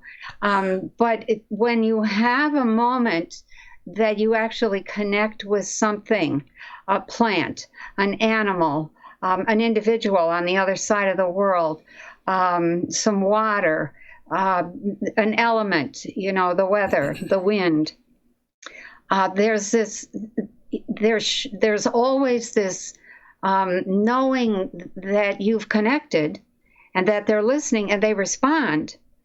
And then later there's this little bit of shock that follows. And to this day, after 40 years of Kundalini and a lot of experiences and a lot of exploration, I still have that awe that we can do this, that we're like this. And I have said to very few people ask about Kundalini, except for the ones that are struggling because they've had a Kundalini experience and they're just as blown away as I was, because when that energy gets a hold of you, you don't manage it. It manages you. It's an intelligent unfolding of your energy system.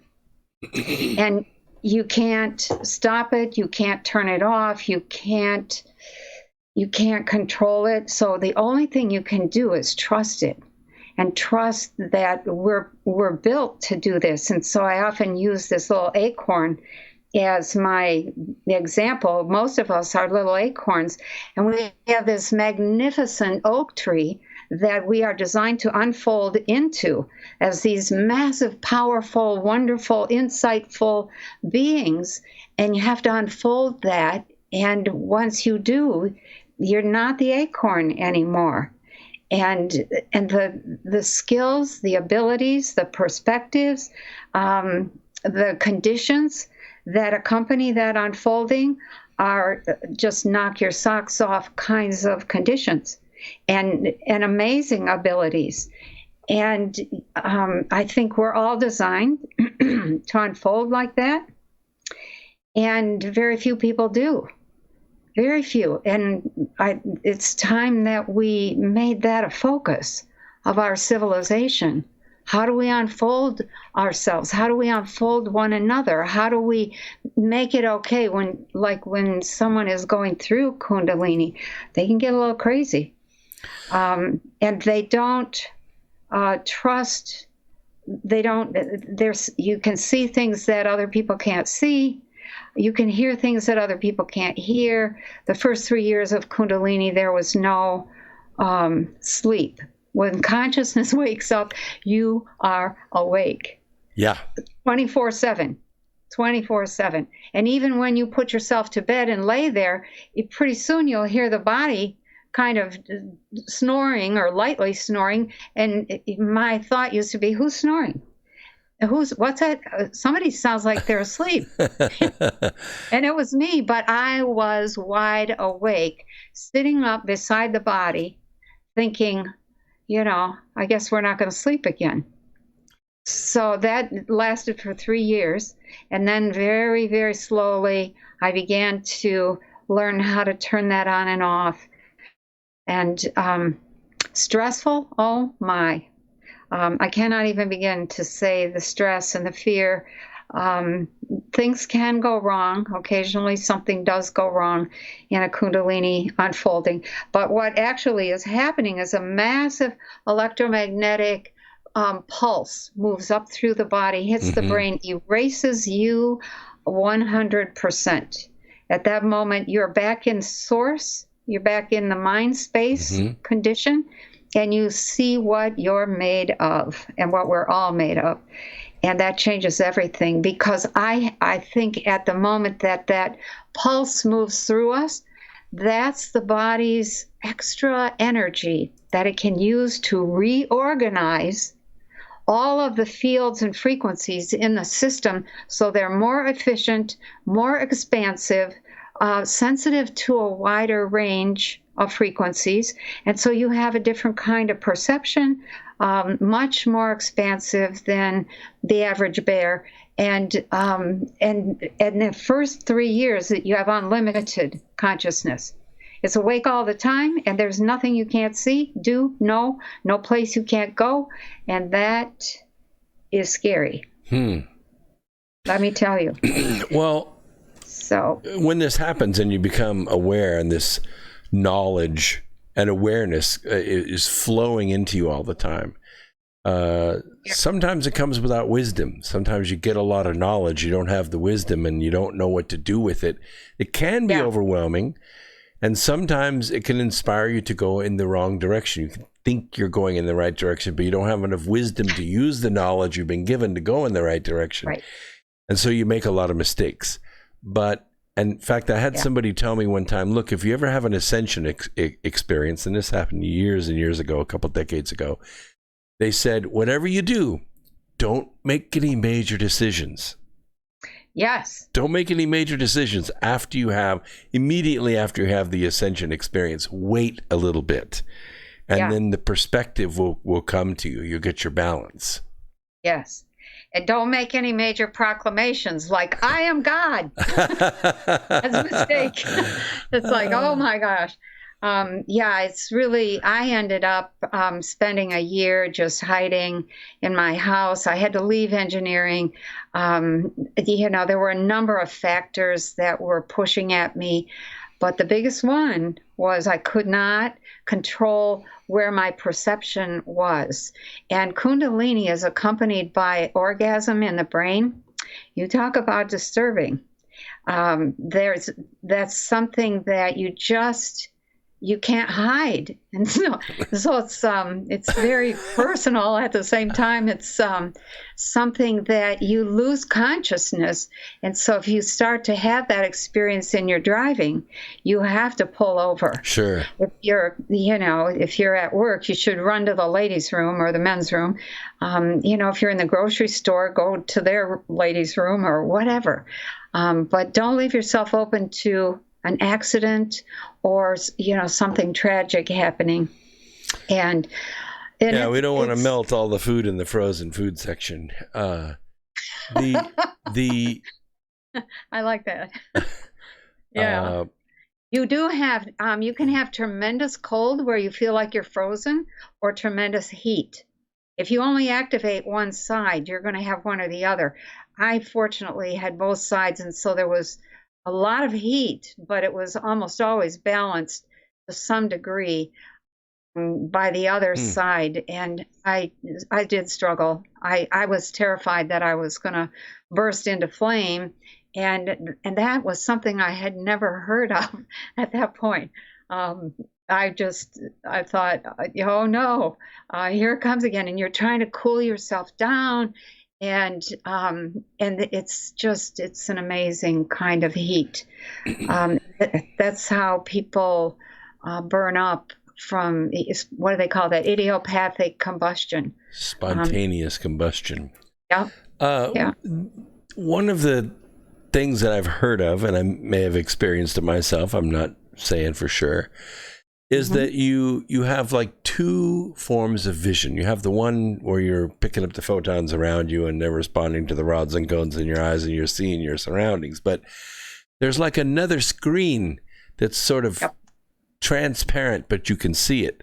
And there's another scene going on over your eyes. And it may be something you're thinking about. It may be a place that you've sent your mind to, but it's not like you're imagining it. It's like you're there, like you're remote viewing inside this other scene drawn over the scene that you got. What is that?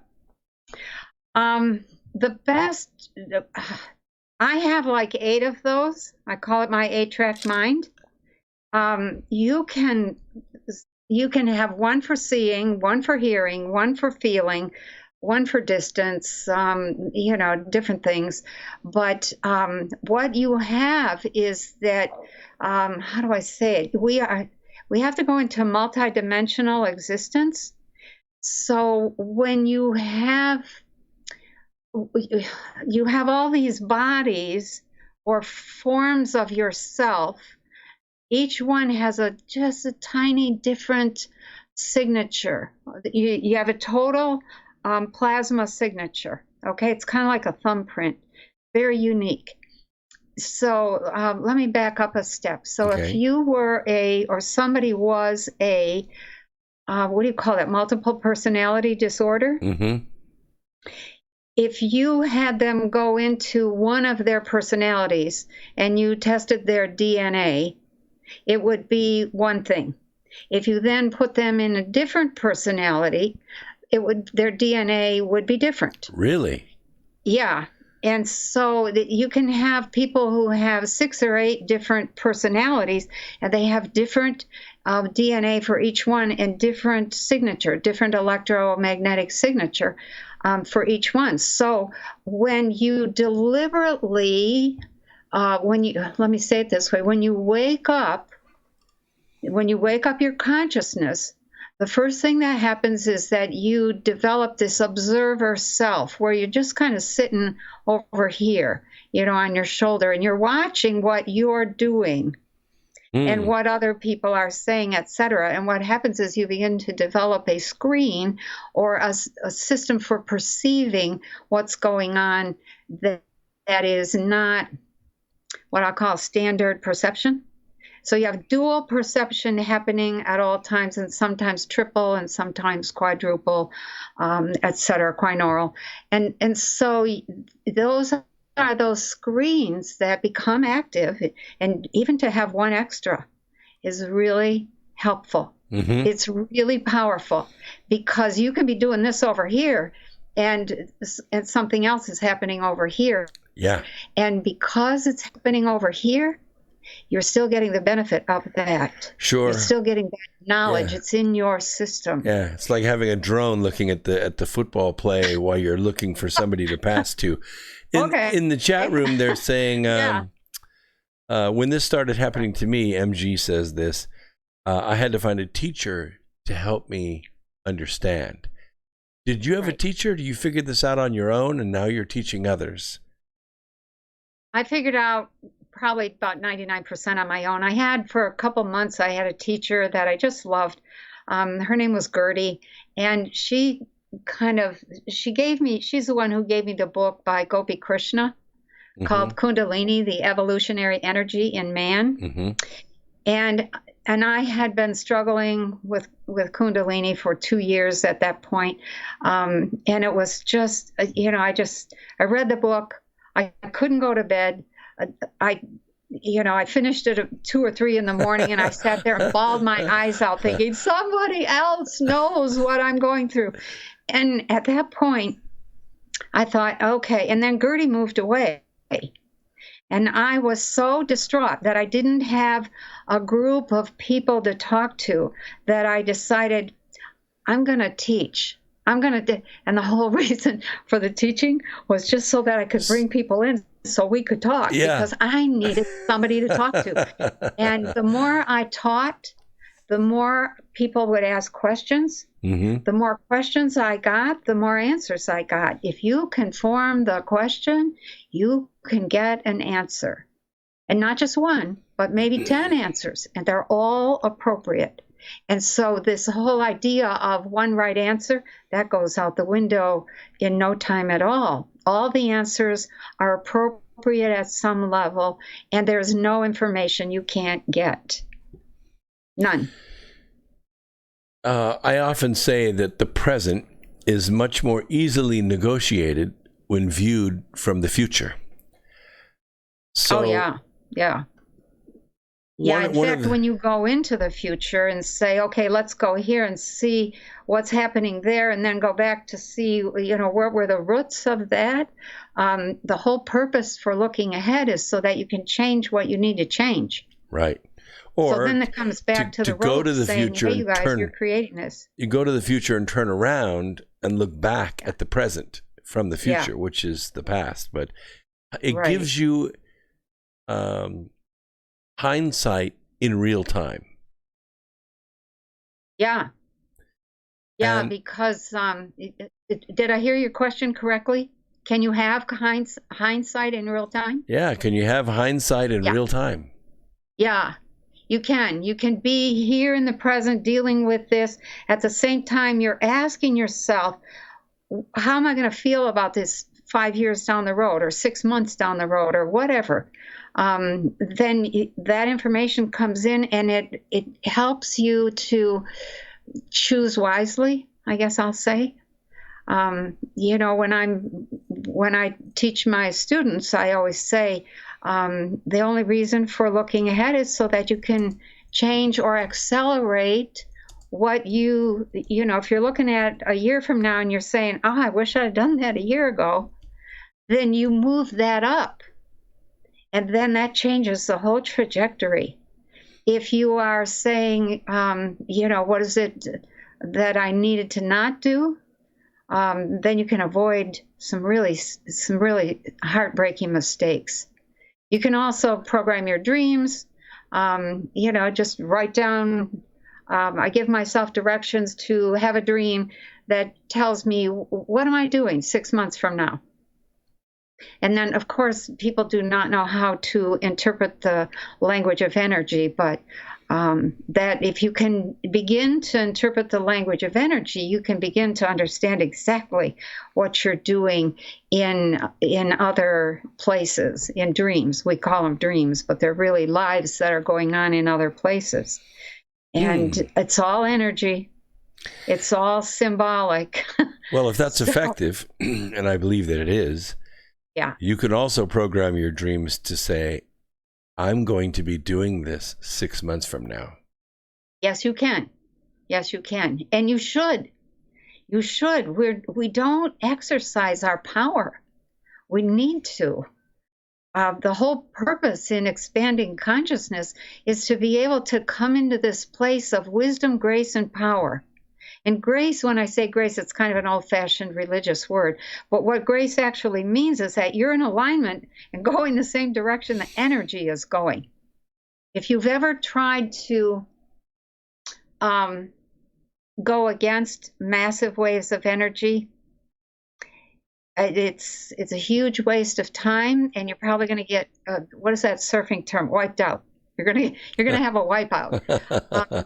You're best to flow with the energy, and if it's something you don't like, either hold still and let it pass. Don't say anything. For God's sakes, don't complain, because then you're hooked into that. But let it pass. Do what you have to do. And just grace is when you align with the energy enough to know when to make a move and when to stand still, kind of like a rabbit in the crosshairs. You know how animals will suddenly freeze because they don't want to be seen. That's actually one of the lessons I had with Little Men in Brown Robes. How do you protect yourself out there? And it was like, okay. I didn't do very well the first couple of tests, but I finally got it. You learn how to become non-existent in terms of you don't move a muscle. Wallpaper. You don't move a breath. Yep, you become wallpaper. Yeah. And they'll walk right by you. Yeah. Don't even see you. You might as well not even be there. Yeah. And it's very practical. Sometimes we need that as a safety, just for our own safety. Blue Otter says in the chat room, they will pass. Yeah, exactly. Right. Very good, Blue Otter. Yeah. Normally we would have a live call-in, but we've had trouble with our caller board right before you came on. So I decided not to mess with it anymore because it distracts people. I'm trying to mess with technical stuff. So we're just doing YouTube Live tonight. No commercials or anything. Yeah. Okay. Yeah, I had some technical difficulties earlier today. I was teaching a class and was like, what the heck? Let's we'll take this full circle. We were trying to put this together and connect it to the real world, and right now we're going through some real world struggles. Earlier this afternoon, I went down to the Trump rally, to the people that are lining up on the sidewalk, and interviewed about 25 people. Some people had gone to over 100 Trump rallies, and they were just electric, just electric. Everybody there was positive. Everybody there was kind and loving, and they didn't know each other, but they were all together, and it was just this great feeling of unity. No hatred, no name calling. Everything was wonderful, and yet we also are very conscious that there's a kind of a war going on, that we're at war. Now, we're not flying airplanes or driving tanks against one another, but there are ideologies and principalities at war here, and everyone can feel it on both sides. And I'm wondering how much consciousness plays a role in this war, for one thing. And it's not a war that we can just say, don't move and don't say anything and it will pass. It's something That's right. We have to participate in it, or we're going to lose the entire world. So help us come to terms with this war that we're in, that people can't see. It's a very hidden war. And, when I used to have more time, I used to watch Alex Jones now and then. Mm-hmm. And he would say, there's a war on for your mind. And I would think, what? And then I began to realize that is exactly the kind of war it is. That's why the media is putting out so much propaganda. They're trying to get people to line up on one side. They're actually trying to collapse the U.S. That is the goal. The goal is to collapse the United States of America and break it up. And the Little Men in Brown Robes said it was going to break up. That makes me very sad. At the same time, Uh, times change. Times change, period. Would there be some chaos? Yeah, probably. But I think the big thing is that you hit it right on the head. This isn't what's called a kinetic war. It's a very hidden war.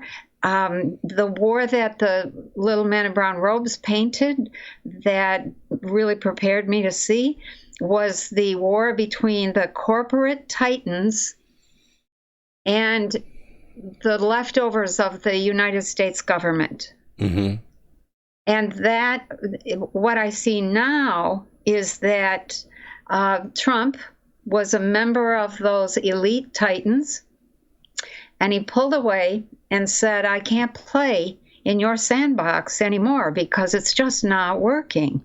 So we need to go back to what we used to be. We need to go back to what we had. And he aligned with the United States military, but all of those corporate titans have their own military, they have their own communication systems, they have their own henchmen, they have their own soldiers. What do you call that when you hire soldiers? Mercenaries. Yeah, they have mercenary armies. They have secret plans and secret goals on both sides. And what I've been watching is this massive kind of an inability on the part of the cabal side to catch up to the fact that they haven't, that they've been outsmarted, outfoxed, etc., even with less men and less money. Well, and on the other hand, oftentimes we talk about the government, breaking up, and I agree. Yeah. I agree. I think the little brown robe guys are correct, because what I think has been built since 1933, there is another government, and it is huge, and it writes all of our laws, and it spends all of our money, and it writes all the regulations, but we don't have any representation in that government. And so when you hear guys like Biden or Romney or Warren stand up and say, Trump is destroying our government, they're right. He is doing that. He is taking. They're exactly right. He's taking apart the government that was built since 1933. Okay, it's now 87 years. This other government is running everything. It's not the elected government. The elections don't matter because the bureaucrats that occupy all of the agencies, departments, bureaus, and administrations, they make up this other government, and they're all run, as Penny is saying, by these corporate titans. They're the ones that have put the leaders in that government, not us. We didn't do it. They did it. That government is being dismantled. So don't lose heart and say, oh my gosh, no, we can't lose America. I don't think we're going to lose America. I think we're going to get America back. That's my feeling. I think we're going to come to a new form of America. That's what I've seen when I move ahead. Actually, I'm going to say this, even though I hate to say it because I'm afraid it'll be misunderstood, but both sides win a little bit. Okay, there's new forms of government, new forms of rules and laws, new banking, new, I'm going to say corporate production, manufacturing processes, new forms of energy. There's just new everything. And some of those are so wonderful and so amazing. And I think we need to not be afraid as we move forward. And if people could understand or really internalize what you've just said, there are two governments out there, and people don't differentiate between the two. So the cabal side or the titans do one side, and then the official government does something else over here, and people don't see that, oh, that's two different governments, two different strategies, and the outcomes clash, and it just makes for chaos. It's crazy making for people. And you don't realize, we have 430 or 535 members of one government, plus the Supreme Court. But this other government has millions of soldiers. And they also have the entire media empire. And you can add to that at least 3 of the 4 tech giants. Yeah. And those tech giants, just by themselves, have more money than all but 7 countries in the world. That's right. This is the They amount. run everything. Yes. Of course, they're not running this program tonight. Tonight, we're coming to you live. We're using their systems, but we're messing with the AI big time. Yeah. Yeah, I think we're coming into, I think some of the things that the cabal has done are really good in that they have moved us ahead in a few ways. I mean, a few. Let me not get too excited about that. But the thing that I see that's missing on the Titan side, the cabal side, is that they haven't matched their language and their actions. And to me, that's a red flag. They say they're going to do something, they never do. Sure. Yeah. But they don't think people are listening. That they think that people are stupid, that they've been common cored, into a corner of ignorance, and they can't think anymore. But right now, with programs like this, we're going to reach 100,000 people with this program. There are 100,000 people that are going to be awakened tonight by hearing this interview, reading Penny's books. They're going to come to an awareness that, oh my gosh, I have been fooled by the mainstream, well, we call them the fake stream media. And the whole thing, we're talking about energy, we're talking about resonance.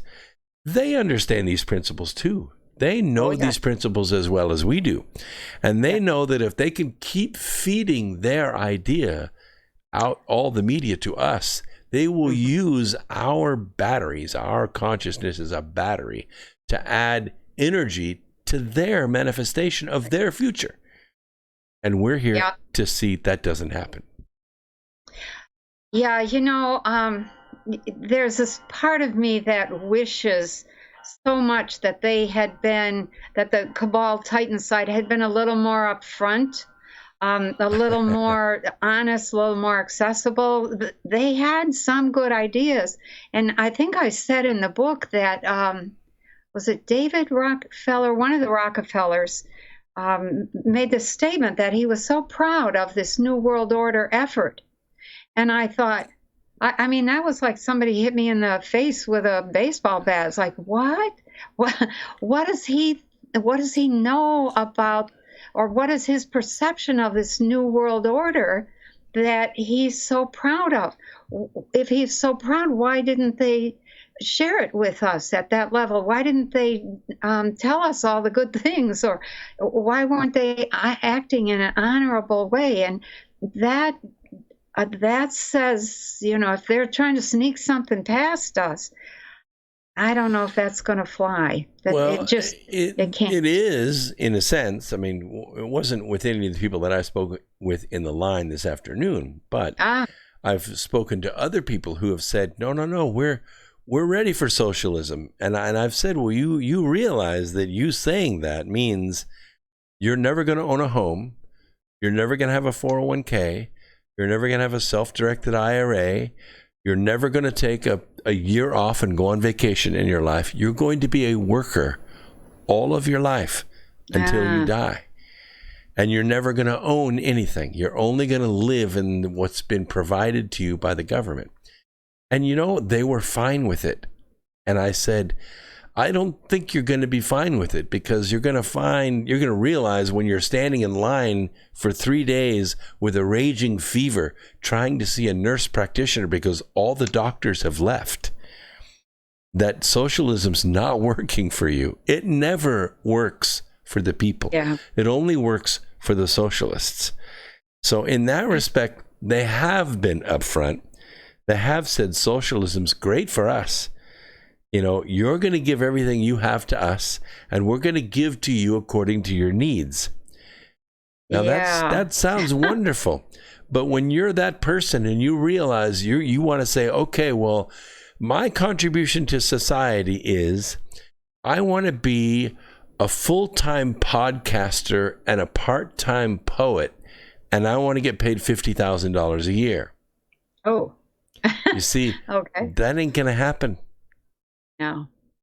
No, let me just comment on that. The problem that I have with socialism is mainly that it doesn't nurture the kind of consciousness that evolves and moves into its power and its wisdom and grace. Right. It infantilizes people. They become infantile in their, just take care of me. Now, we all want to be taken care of. Everybody wants to be taken care of. But you can't evolve in that way. And socialism might last for 20 years, maybe. Yeah. Maybe. Look at Venezuela. It's lasted about 20 years. That's been it. Yeah. Yeah, most of the socialist countries, after 20 years, they're chaos. They're a mess. And so I don't think that's the answer. But one of the things that I do see is that there's been almost no effort on the part of those who are making the decisions to include the people in a future. From my point of view, 50 years has gone by, and there was this massive effort to make sure that nothing changed. Everything stays the same. We're still on oil. We're still, doing, there's just so many things. We haven't been back to the moon in 50 years. You're right. Nothing has changed. We haven't moved ahead. We haven't moved forward. And so now we have this massive wall of change energy, which is anger. Anger is change energy that hasn't gone anywhere. Mm-hmm. And people are angry. And that you see it everywhere. You hear it everywhere. People are impatient with one another. They're impatient with themselves. And they want to change, and there haven't been any avenues. All the jobs were sent over to China, and we basically were left on our own saying, what happened? What do I do now? And very few options. And when people don't have a pathway into building a life, self-sufficient, successful life of their own, they get angry. And then they like socialism because that's the only thing they see is going to get them at least a few goodies, because none of their power to get their own goodies has been acknowledged or nurtured for 50 years. And so here we are. We have this massive change that we have to go through. And I'm hoping that the young ones, when I say the young ones, I mean like from 20 to 40, I'm hoping that they will take into account some of the wisdom that we can share and have to offer, and have the guts to say, no, we don't want that. We're not doing that. We're going here. We're doing this. We're building that. And I don't know if they tear it all apart. Every generation gets their chance to be in control, be in charge. And my generation certainly had their turn, and I just, I better not say anything. Well, I think we've done a lot of good things, though. We have. There's so much potential out there, and all that really needed to happen was government get out of the way.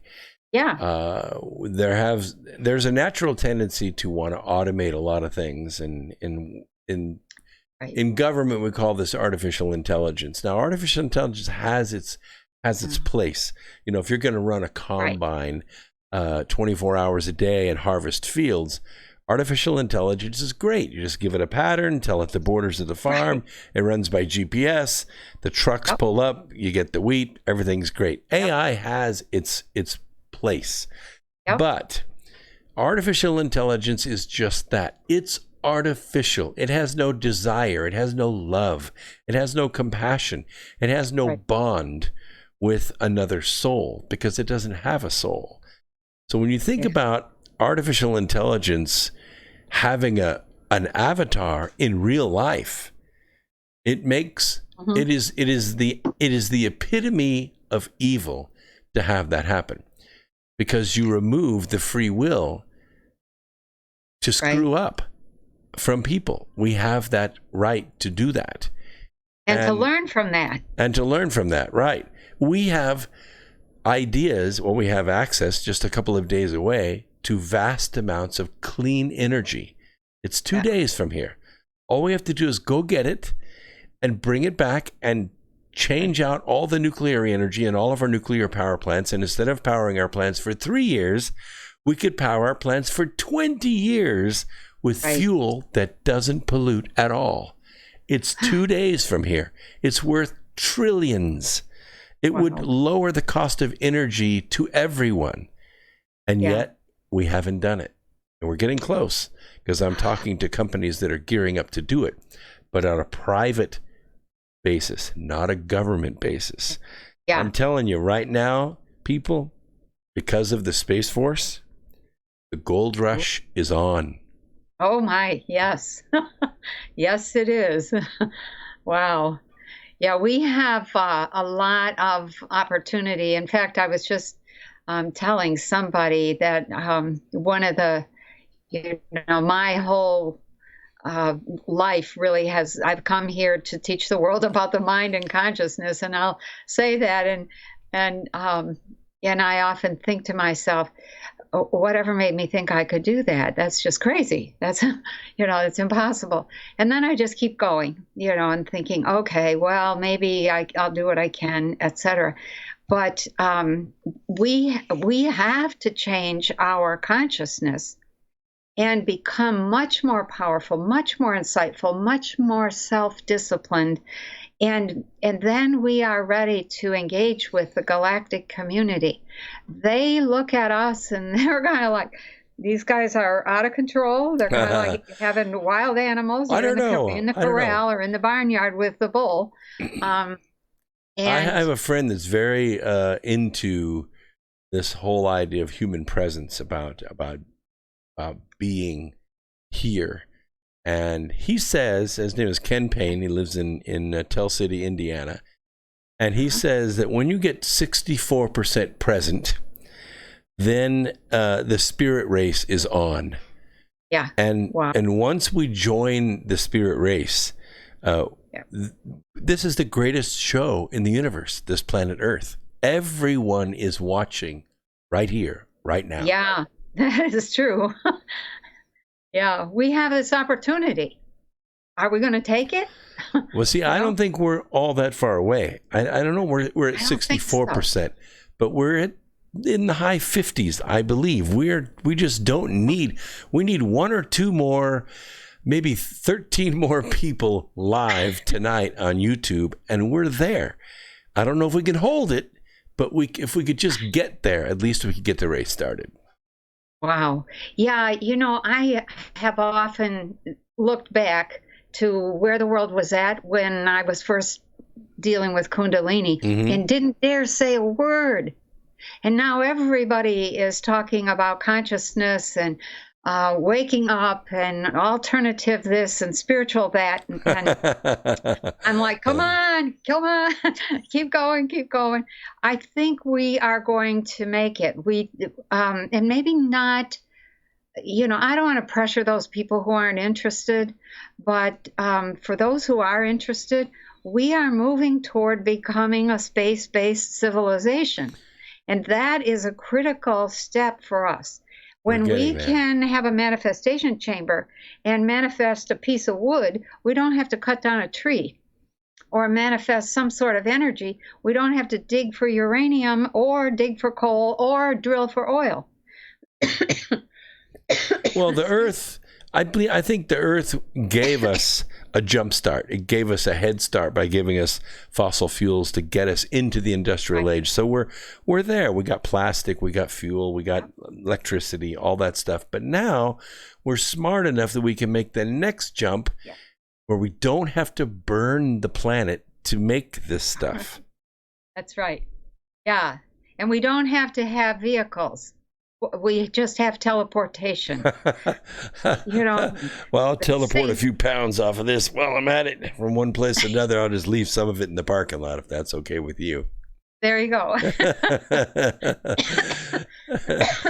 That's why I walked 1.3 miles around these blocks over here, so I could leave a little bit of that ass over there on that sidewalk. Very good. Yeah.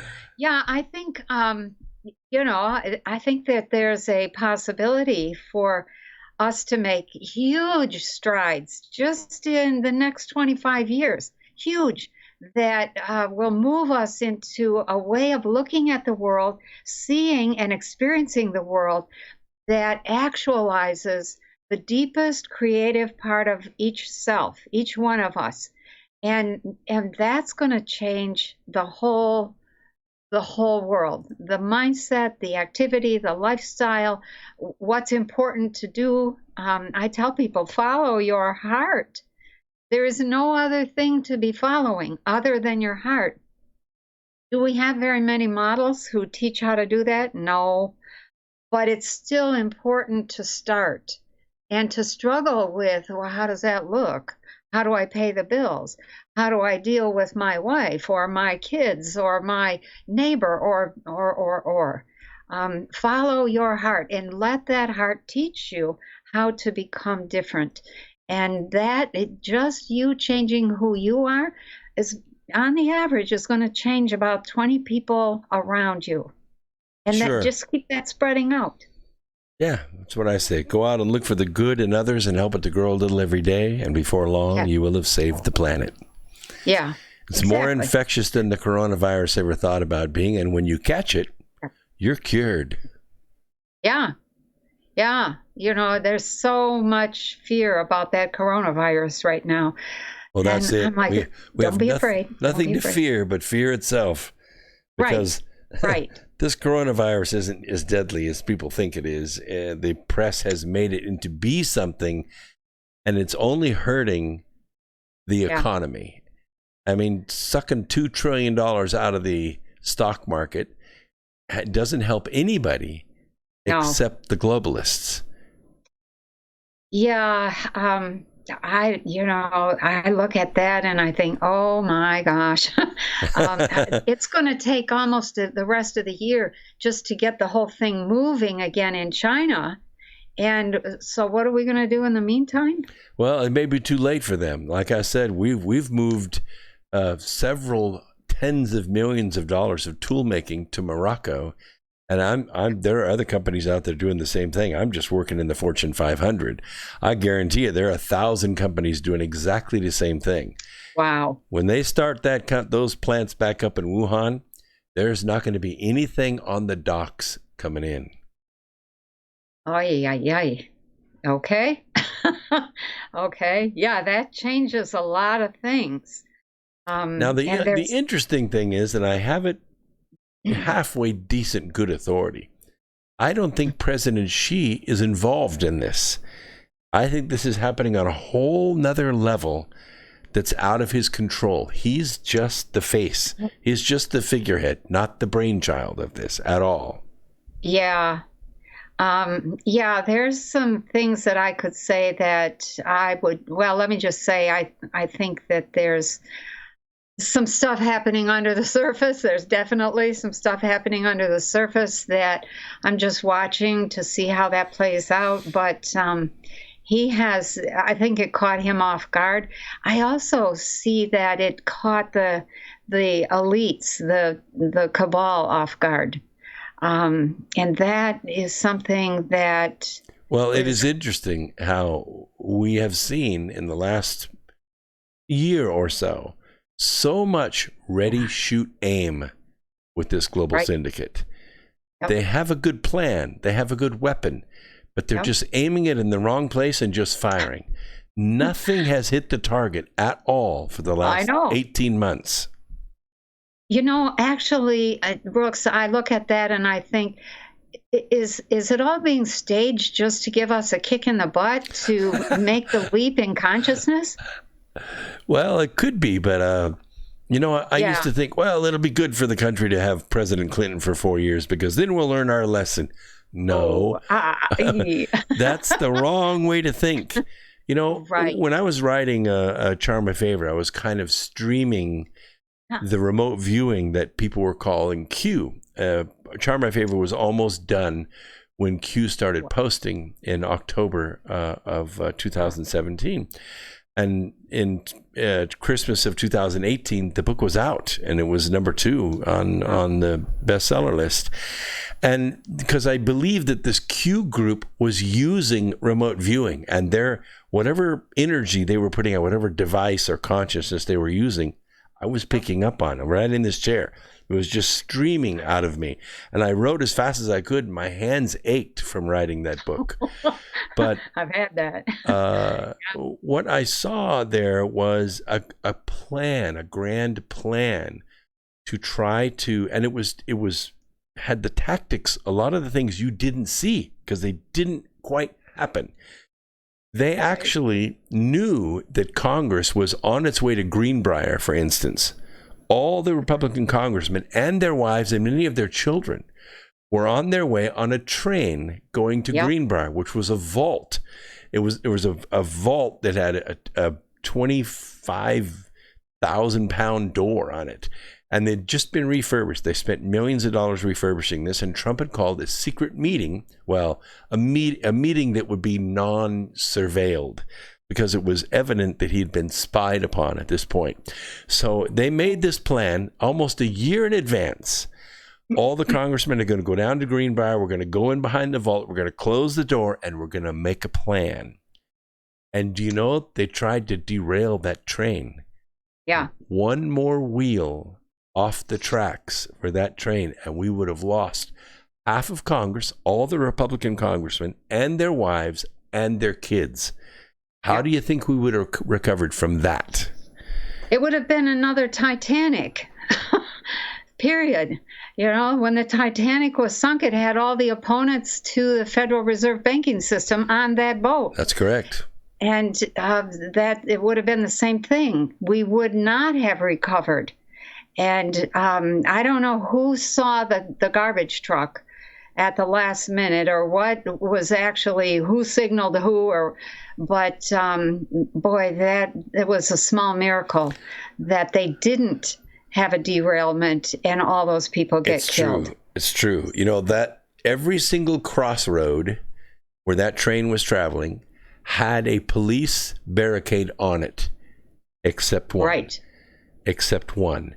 That little 2-lane road, it had a drawbridge down, but it didn't have a police car there to stop vehicles from coming across while the train passed. The train was doing 70 miles an hour. Oh, I did not know that. Wow. Yeah, and when that trash truck hit that train, it didn't hit the front of the train. It hit the side of the train. It went right into the side of the train and tried to knock it off the tracks. Oh. It only killed one person in that trash truck. We never got any testimony from those guys. We never heard another thing in the news about it. But I covered it in the book because I think it was an attempt to kill the Republican congressman. I do too. And that's the extent to the evil of this global syndicate. Yeah. It's they play a rough game. You know, they do want to win. I just, you know, I cry at some of the things that I see happening, but that's the way our world is right now, and it's waking up more and more people.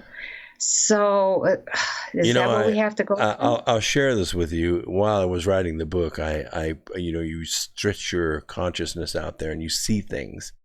And you just record what you see. You're a bystander. You're just looking at what's going on, and you're writing down what people are saying and what's going on around you. I didn't put this in the book, but I saw what I thought was President Trump before he was even thinking about running for office, or before he made the decision. He went up to the roof of Trump Tower, where the heliport is.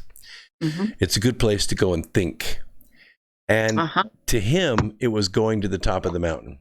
He was going to the mountain, and he's not much of a man for prayer, but he went up there to say, look, they're asking me to run for president. I think I probably can have something to offer, but I don't really know what to do here. I'm at the peak of my life. I'm worth billions. I have a beautiful wife. I have a wonderful son. I have a family who loves me. I could do anything I want to do for the rest of my life. I could golf for the rest of my life. My kids could golf for the rest of their lives. We don't need any of this. But I will give it all up if you think I can save this country. Wow. That's the power of what went on that roof. Wow. You know, that reminds me of that story that I read in the Ringing Tree series, the Ringing Cedars series. It was a little intro I put in the front of volume 4, in which Anastasia is talking about there's going to come a billionaire in the United States, and he's going to fall in love. And that love is going to change him, and he's going to, in essence, he's going to turn things around, begin making other kinds of decisions that take into account the people, what they need, etc. And, 5, 6, 8 years later, 10 years later, along comes Trump. And here we are. A couple weeks after he was elected, this is before the inauguration, I went to Trump Tower. Oh. And I'd sent them my resume, and I was going to talk to them about the future of energy as part of the Department of Energy.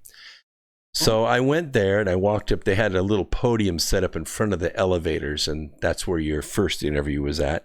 The press was set up behind us against the wall, behind some velvet ropes. So I walk in, clear security, go up to the podium, tell him who I am, and I'm talking to the young man there to get on the elevator, and I can hear the cameras snapping behind me, and I can hear people saying, "Who is that guy?" Because they didn't know who I was. Yeah. And so I made it. I saw Eric Trump, and I saw Reince Priebus, and I met with this young guy and tried to get on the elevator, and I got as far as Steve Bannon's secretary. Steve Bannon's secretary was running all the interviews that day. Wow. And there was just too much going on. And so I didn't make it to the 25th floor. But the energy was just electric in that building. Of course, there was not Secret Service, but there was Trump's service everywhere in the building. You could see a big difference. He had his own crew keeping everything on even kill. I could see who Secret Service was. The cops were outside, but inside the building was his people in his uniforms. Okay. And it was so powerful. It was like being at the base of the Tower of Babel. It was just unbelievable energy, seething, just boiling in that place. And there was a lot of, we don't know what to do. We didn't even think we were going to win. And all of a sudden, hey, hello, we won. Now what do we do? And they were trying to put a cabinet together, and it was crazy. Wow. It was crazy. Yeah, but it's crazy exciting. It's crazy positive. Yeah. It's crazy hopeful. So because I went back in January, and the entire building was the same love energy that you feel at the rallies. Everywhere, every restaurant, even in the men's room, everything. It was just like, it was amazing feeling. Yeah, I've heard some stories that he gets right in there with some of his people and works side by side with them for a day or so just to find out what are the conditions, what is this about, what is this like. So whether it's washing dishes or, some other job, mopping floors, he's done it all. And I know from just, I live in an old barn that we completely redid, and it's 18,000 square feet. And when you are the owner of a building, you do everything. Sure. You mop the floors, you empty the waste baskets, you do the clean the toilets and take out the trash, and then you greet the people coming up the driveway to say, could I just talk with you a little minute, or they're here for a consultation or whatever. And it's many different hats, and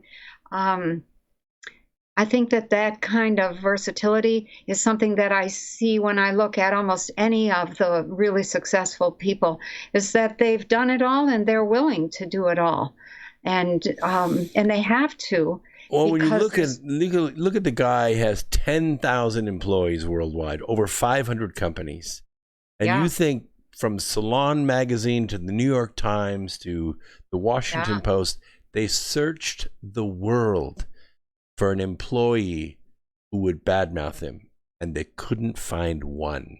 Oh, really? Oh, okay. They found some former employees, but they probably weren't doing their job very well, and they were fired. But the ones who worked for him, they love working for him. Yeah, I know a guy pretty well, have known him for about 10 years. He worked with Trump, and the stuff that he learned, oh my gosh.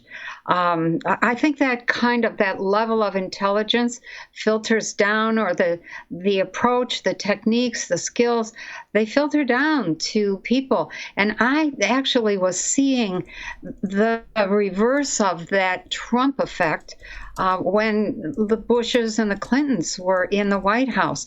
The trickle down was terrible. There was this gut knowing that we're being screwed. We're being taken advantage of. We're being lied to. They're cleaning out. They're privatizing everything, selling off a lot of these things that were now the profit motive has taken over in a service that used to be concerned with service. So that trickle-down effect is very real and very powerful. Yeah, there's something to be said when you find that members of families of former presidents are selling items that they lifted from the White House for extra money. Wow. It's sort of like what happened in China, where you had the scientists working at the Wuhan bioweapons lab. They were selling the old lab animals in the live animal market for extra money. Oh my God. Yeah, somehow viral monkey brain makes oatmeal not sound very good to me. Oh my, I had not heard that. Yeah. Okay. Evidently, it wasn't a little bit amount of money either. I mean, some of these animals, they bring really big money at the animal market. Not a... Wow. I don't know. It's a place I probably wouldn't shop for food. Yeah. I've thoroughly enjoyed having you on the program tonight. Are you writing another book? Yeah, actually I am. I'm writing 2 books at this point, Consciousness and Energy Volume 5, which is on death and dying. And where do you go after you leave here? Uh-huh. And then I have another one called The Language of Energy that is about understanding how a reality zone gets constructed and all the symbols in it. Everything is a symbol. Uh-huh. This is a symbol of writing. This is a symbol of let's hold this water all in one place.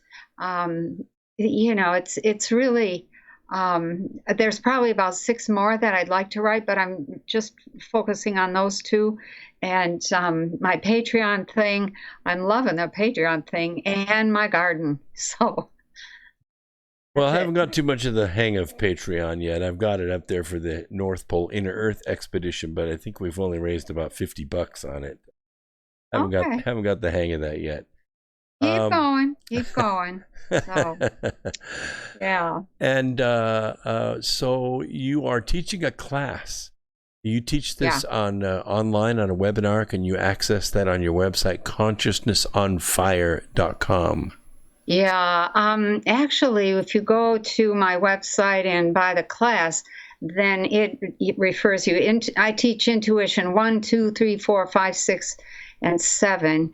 And Intuition 1 is almost all where you download videos and you do some homework, and then we get online for 3 or 4 hours and discuss that, what you did with homework. The rest of them are online and, with people all over the world. And we have a lot of fun. It's pretty intense, I will say that. So well, I would say intuition can get pretty intense. Yeah, it does. Consciousness on Fire is like my base. That's where my books are. That's where my blog is. I'm about to move the blog. But the classes, you can see what's coming up here with the classes. So. Well, that's good. And this is what you're doing full time now. You're no longer in chemistry. You're not managing a farm. You're not stomping on grapes. Nope.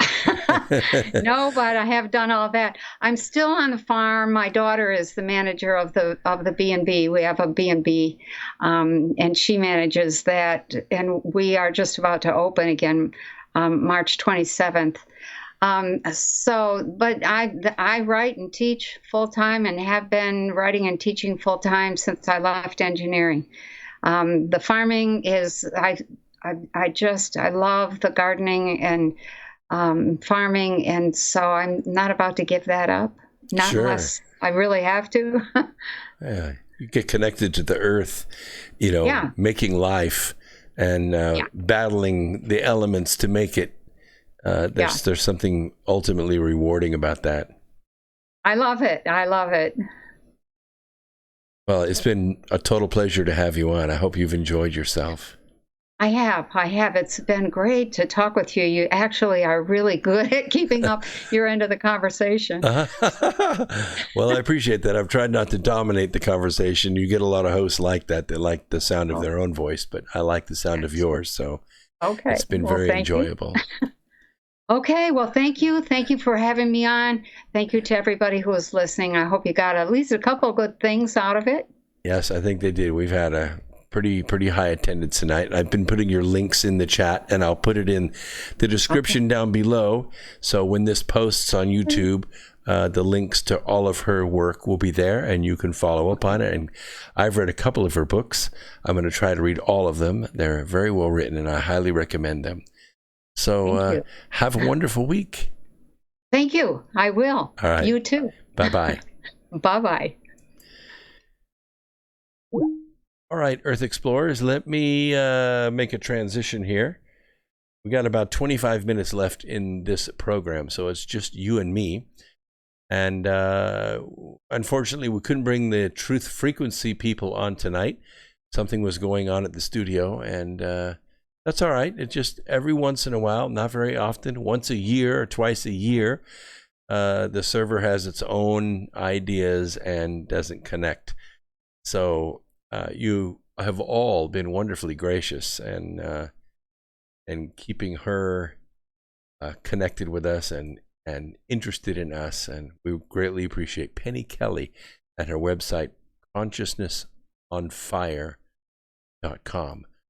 So let's try to carry this on. We will move forward with some of the news of the day. That Bernie Sanders has raised a whopping $46.5 million in campaign cash in February. It's not as much as the RNC has raised, but it's formidable, considering the mode and the ideas that he uses. Now, the thing to pay attention to here is this, because they're going to be buying a huge amount of advertising in 9 states. Okay, the Sanders campaign announced Sunday, that's today, that it would be buying television ads in states slated to hold primaries later this month, including Arizona, Idaho, Illinois, Florida, Mississippi, Michigan, Ohio, Missouri, and Washington. The February haul is nearly double what his campaign raised in January, which was $25 million, and comes at a time when the Sanders campaign claimed victory or showed strong showings in the early 2020 Democrat presidential nomination contests. The thing to remember here is that 15% of that ad buy goes right into the Sanders personal bank account. So if they raised $46 million, let's say they spend $20 million in the next few days between now and the end of Super Tuesday. $20 million times 15% is $300,000. I'm sorry, $3 million. $3 million that they get to put in their own pockets. So you can see that this campaign is making Bernie Sanders rich. And not a little rich, a lot rich. Now, realize that if he wins, it's sort of gonna be like if you've ever caught up with a groundhog before it gets into its hole. You're gonna need help letting it go. He is gonna be in way, way over his head. He's never held a job in his entire life. Didn't get his first paying job until he was 53 years old, and it was public service. And he's been living off of you ever since. So it's going to be a big payday for him. But I don't think it's very likely that he's going to actually win the nomination, and here's why. In the Democrat Party, you need to win half of the 3,500 or so delegates. So you have to win pretty much 1,700 or 1,800, maybe it's 1,900 delegates. You have to win over 50% in order to win the nomination. Bernie needs to win all but about 36 of that because he's won 36 so far. The other candidate, Joe Biden, he only needs to win about 1,220. Why?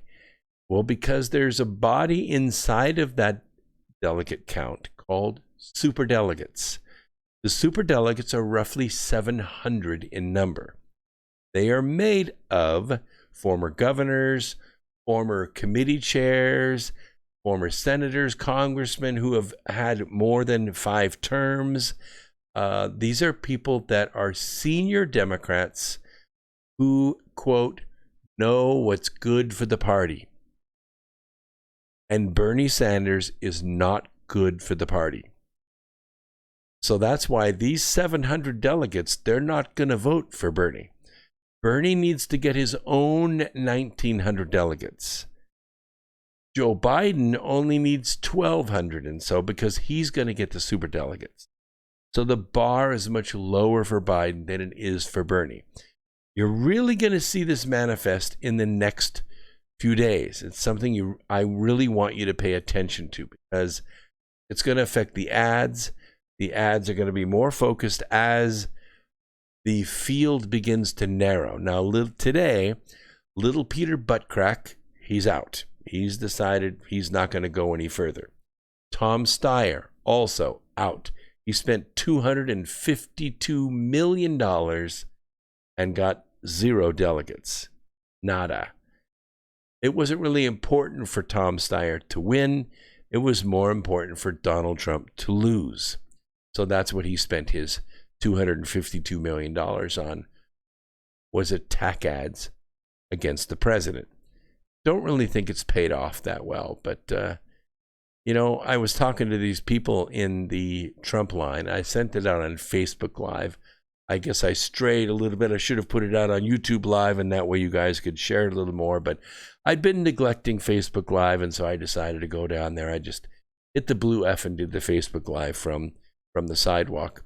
But in asking these questions, I was really excited to hear where they had come from and what motivated them and how many Trump rallies they'd come to. And we were talking about this painful reality that we see that there is this battle in ideals. And that battle's been going on since, I think, the latter part of May of 2016. Remember, Trump became the nominee May 26th, 2016. By May 31st, it was evident that several of the establishment Republicans, the senior Republicans, not only in the party, I'm not talking about just Paul Ryan or just these high-ranking Republicans that announced that they're not going to run for office anymore. I'm also talking about CEOs. I'm also talking about chairmen of boards, high-ranking individuals who said, we're not coming back. I'm retiring. I'm getting out. Why is that? Because what Trump was doing is he was breaking down the Republican Party. He was going to expose all of these individuals for their rotten habits, some of it pedophilia, some of it sex trafficking, some of it was worse than that, if you can think of anything worse than that. Skullduggery and graft and money laundering on a scale that would make Al Capone blush. They decided that discretion is the better part of valor, and they decided to get out. Of course, they were replaced by other Republicans that were conservative. So there are a lot of freshmen that came in during that time, and they managed to keep the Senate, but they lost the House in the midterm elections. Now it's about to change because we're seeing the same thing happen in the Democrat Party. The Democrat Party's they're trying to take over the Democrat Party with the socialist movement. It's not going so well. The senior Democrats are going to bail. These superdelegates are not going to go with this socialist mindset. Now, if nobody gets 50%, the way the Democrat National Committee is set up, then there is no nominee. There is no nominee. Klobuchar, not going to happen. Butt crack, he's already out. Joe Biden, within a month's time, he is going to slur his way to a stop. It'll be to the point where he will not even be able to read a teleprompter to finish a speech. You'll see 1 or 2 minute appearances, and they will usher him off the stage, and it will be surrogates from now on. Movie stars, other celebrities, sports figures, they're the ones going to be doing the talking. Biden is going to drift into the background, into ignominy. Now, I still don't think that a nominee will be found, which means that by the time the convention happens, when they go to the floor and they have the first vote, okay, this is when all the delegates come and I cast my vote for so-and-so, I cast my... When they have the first vote, no one's going to end up with more than half. Now, what will happen is it goes to a second round. And if they don't get it, then it goes to a third round. Here's my prediction. I have nothing to base this on except pure intuition. The third round will fail, and the Democrat National Committee will shatter to pieces. It will fall to the floor and mix with the stripper glitter, and you won't be able to even tell the difference. And it is at that time that some titan will come in to sweep the floor into a single pile. And I believe that that titan will be Hillary Rodham Clinton. Only this time, she will move in with such power and so much more money, 10 times the money that she had in 2016. This time, she'll have 2 things going in her favor. The first thing is she'll have the money and the name recognition. The second is she will not beat Trump. She is the not Trump candidate. And as the not Trump candidate, she's going to have 47% of the vote. All she has to do is muster 2%. That's it, 2%. She already has the superdelegates. They're already bought and paid for. Those people are already ordering their new homes and their new cars and their new jets. And keep in mind, there are a lot of Ukrainians and a lot of Saudis that are owed money from investing in the last presidency. Huge amount of power coming to bear. Now, with all this power coming to bear, all this money, all this name recognition, you're going to see the 2 forces come together. And I agree with you, William. William Stilling says the Trump pump. I think what's going to happen is the 2 forces that we've been talking about all night, these giants of consciousness, these principalities, darkness and oppression and global rule and freedom and love and compassion, these 2 forces are going to come together and they're going to do battle. And I hope, beyond hope, that it doesn't destroy America. I think America will survive, but I think the government is going to be destroyed. I think this government that has been built up inside our government, this one made of agencies and departments and bureaus and administrations full of bureaucrats and officers and corporate soldiers, I think that government is going to crumble. It's going to crumble just as surely as the government in China is crumbling before our eyes. When you look at an infrared picture of China and you see that there is no pollution coming from China, there's no smokestacks, there's no chemicals being dumped in the water, nothing's on fire. The whole planet is clean because of this. And you know where the resonant energy is going to be. This 1 or 2 months of downtime that China is going to suffer, not from the disease. You think they can't take 2,900 deaths from some flu? Of course they can. They could take 10 times, 20 times that amount, 50 times that amount, and never miss a beat. This is about the quarantine. This is about not having things move. This is about the quarantine in combination with the sanctions, in part because of the trade negotiation that's going back and forth. I still don't know exactly why this trigger was pulled, why the quarantine is what it is, because they could have just gone on business as usual, let the flu run its course, let summertime come and let it burn out, and hey, I mean, it's just another swine flu, it's just another SARS, it's just another H1N1, it's just another bird flu. Only fewer people are dying. What makes the difference is the quarantine. That's what makes the difference. Once you quarantine and you don't allow people to come to work, then nothing gets made. I think that's what's going to happen in our government as well. I think that model is going to happen in our government too. We have 655 federal agencies. When we come through this, here's the game plan, folks. When we come through this, there won't be 655 agencies. I sat down one day with a piece of quad-ruled paper, and I came up with 50, maybe a little less, but 50 would be able to run everything we have to run in our government. Yes, there'd be a lot of consolidation.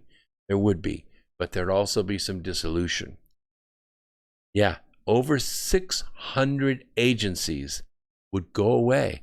They wouldn't necessarily close the buildings and people go home, but their paychecks would be coming from someplace different.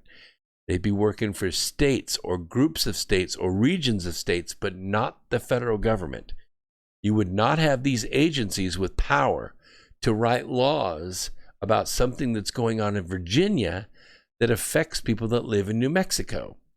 You wouldn't have natural resource regulations that apply in the wetlands of Florida that would have the same effect as Arizona, because the federal power of this is going to go away.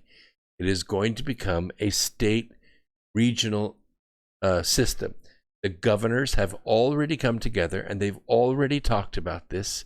They've already come to terms with transferring the power away from Washington, D.C. and back to the states. Case in point, you recall about 4 months ago, 5 months ago maybe now, when President Trump said that he was relocating the headquarters for the Department of the Interior. It is not going to be in Washington, D.C. anymore. They're moving it to Oklahoma. They're moving it to Oklahoma. Oh, the people in that Department of Interior, they're furious. They don't want to go to Oklahoma. They live in D.C. Their kids go there. They're in private schools. They're connected to the root chakra of power in our country, and they know Oklahoma might as well be Alaska. And yet, that's where the Department of Interior needs to be. It needs to be in the heartland that is the farm center of the interior of our country. And the Bureau of Land Management is going to be dissolved. All those mercenary powers are going to go away. That means that murderous conspiracy governors like Governor Karen Brown of Oregon, they're going to be pulled out of power. They're going to lose their army. They're not going to be in power anymore. These are big, huge changes that are about to take place. So when it is said Trump's going to tear the government apart, they're right. He is. He is going to tear apart the government that was built in 1933 by Franklin Delano Roosevelt as a fascist organization. The SES, the Senior Executive Service, going to be taken apart. No more super employees that have veto power over what the president and Congress want to do. And we may see the return of the power of minting and managing money come back to Congress. It may be pulled away from the Fed with respect to dollars. These are big changes. You should be ready for it. What does that mean? It means that you should probably have a little cash at home. And if you do have cash at home, make sure 25% of it is in the form of silver or gold, some metal that you can store some of that money in, because there may be some momentary inflation when this change takes place. It'll settle back out, but you need to be able to make a house payment or 2 or 3. And don't forget to put some food storage together. Store your water in polyethylene polyester bottles. Not the polyethylene bottles like you get your milk jug in, but polyester bottles like you get your Coke or Sprite or Orange Crush in. Those are the ones you want to save. Put a couple drops of chlorine in it. Don't worry about it. You're going to filter the chlorine out before you drink it.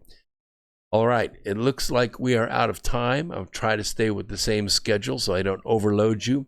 Hey, we almost made it to 100 concurrent viewers tonight. We made it to 98.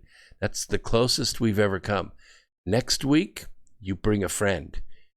You bring a friend, we set a record. We start moving this forward and changing the momentum in our direction. Okay? This is what we do. We get this to resonate, and it becomes so powerful that this little mustard seed of America Free Radio will move mountains, and you will be part of it. Go out and look for the good in others and help it to grow a little bit every day. Everyone, including the lady that sells you your coffee in the morning. Make sure the impression you make every day sticks with that person all day, to where the next day they look forward to you coming in and buying that coffee because they need that love. If you do that, before long, we'll have saved the planet. This is X Squared Radio. I'm your host, Brooks Agnew, saying, peace, Earth Explorers.